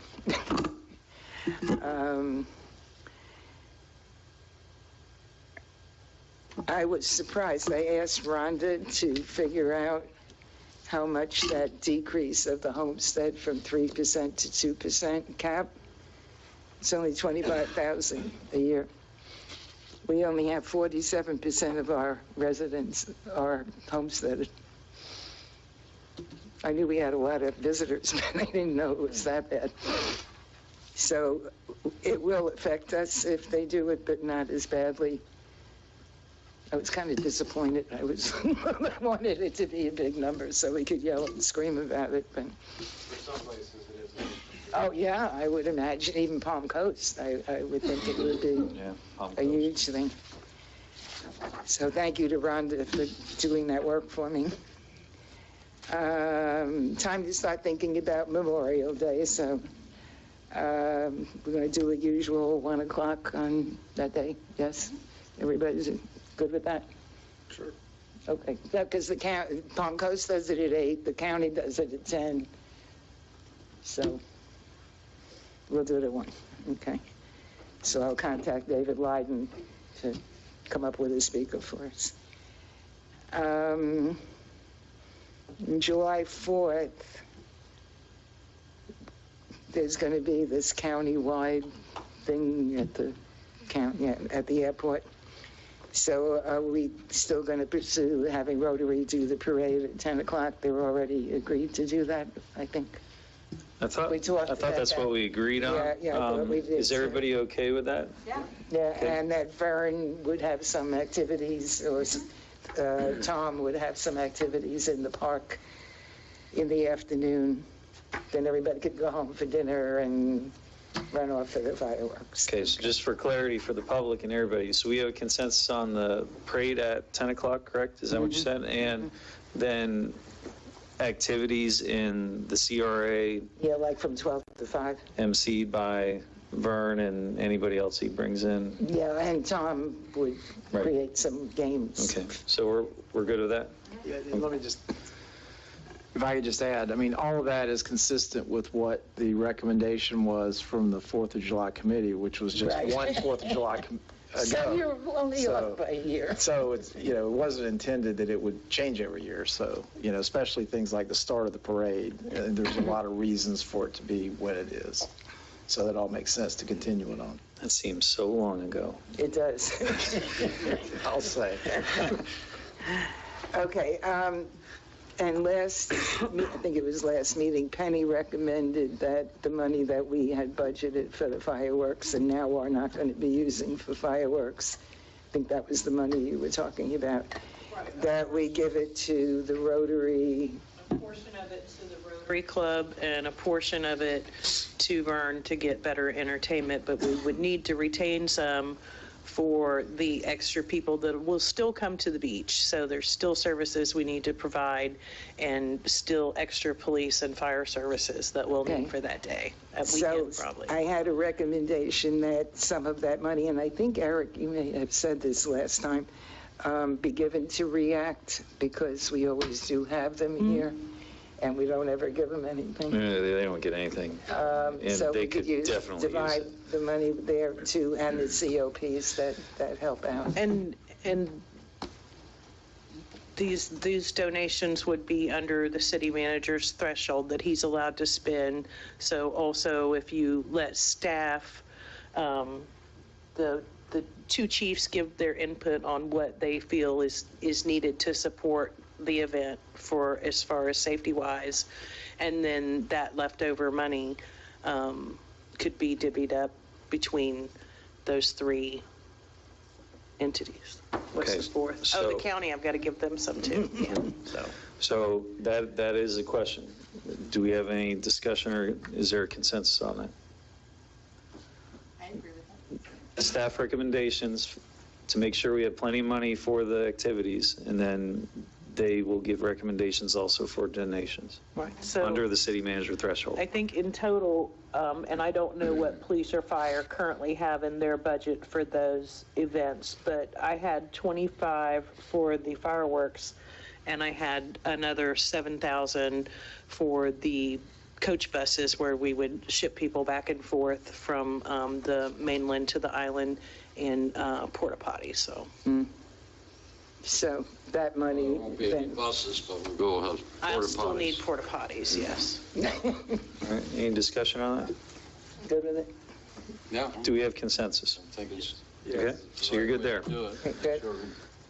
Take care of staff first. Okay, and I just want to remind the public about the resiliency study meeting on the 21st The what at meeting? the WIC line. What's the The meeting? A1A resiliency, what Yeah. the lady talked about when she was here. At the WIC line on the 21st from 5:30 to 7. And I'd like to thank Lee Richards for putting out the letter, trying to really promote for people to find a way for them to raise their homes. I thought he did a really nice job with that, so I'd like to thank him for that.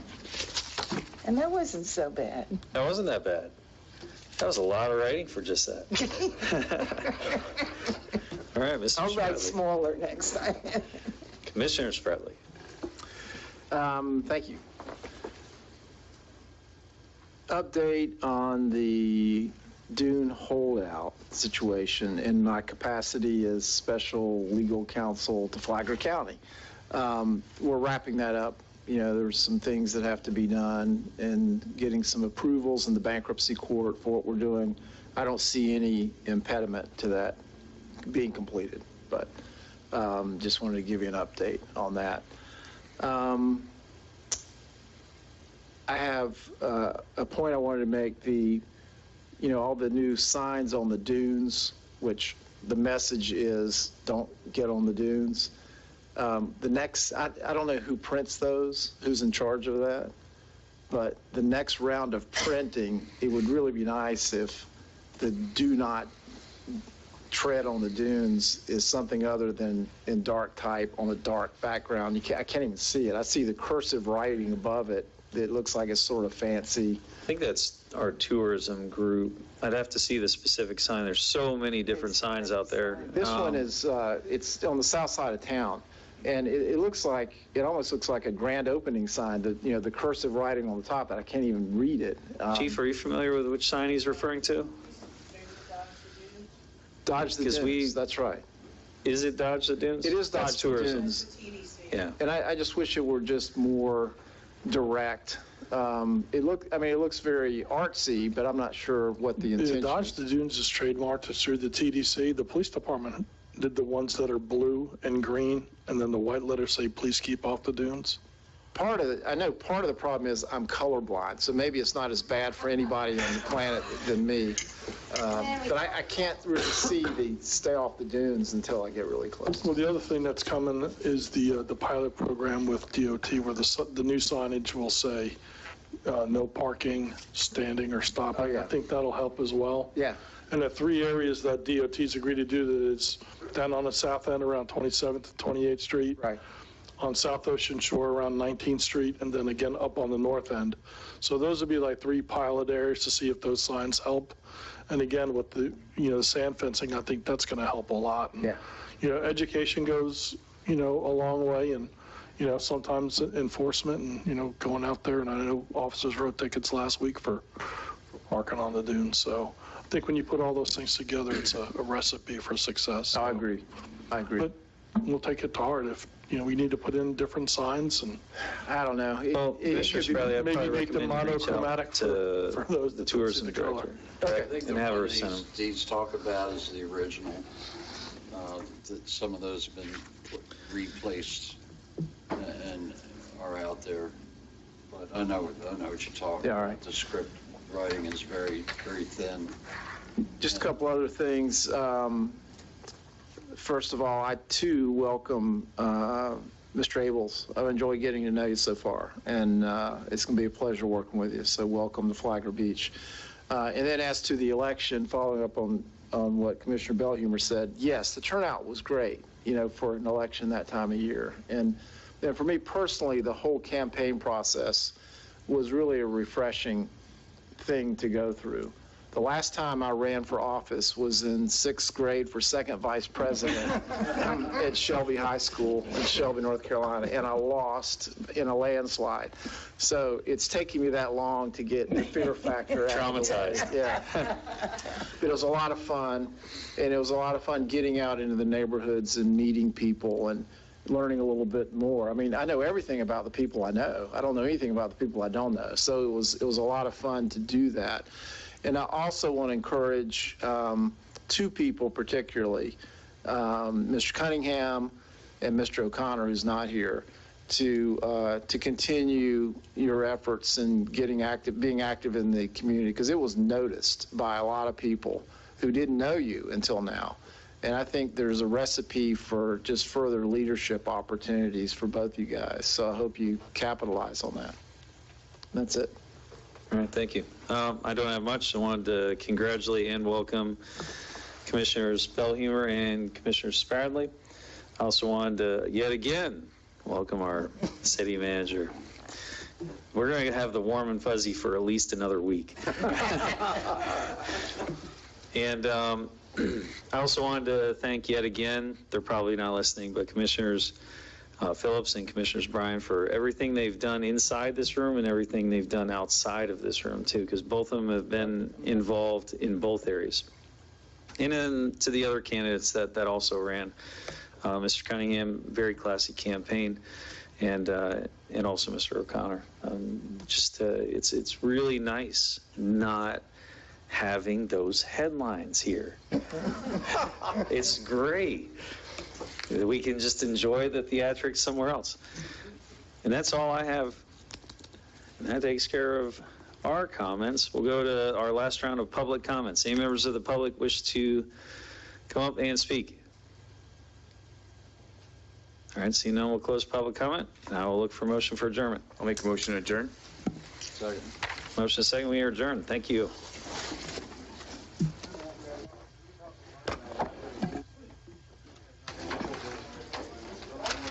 All right, I got through with that.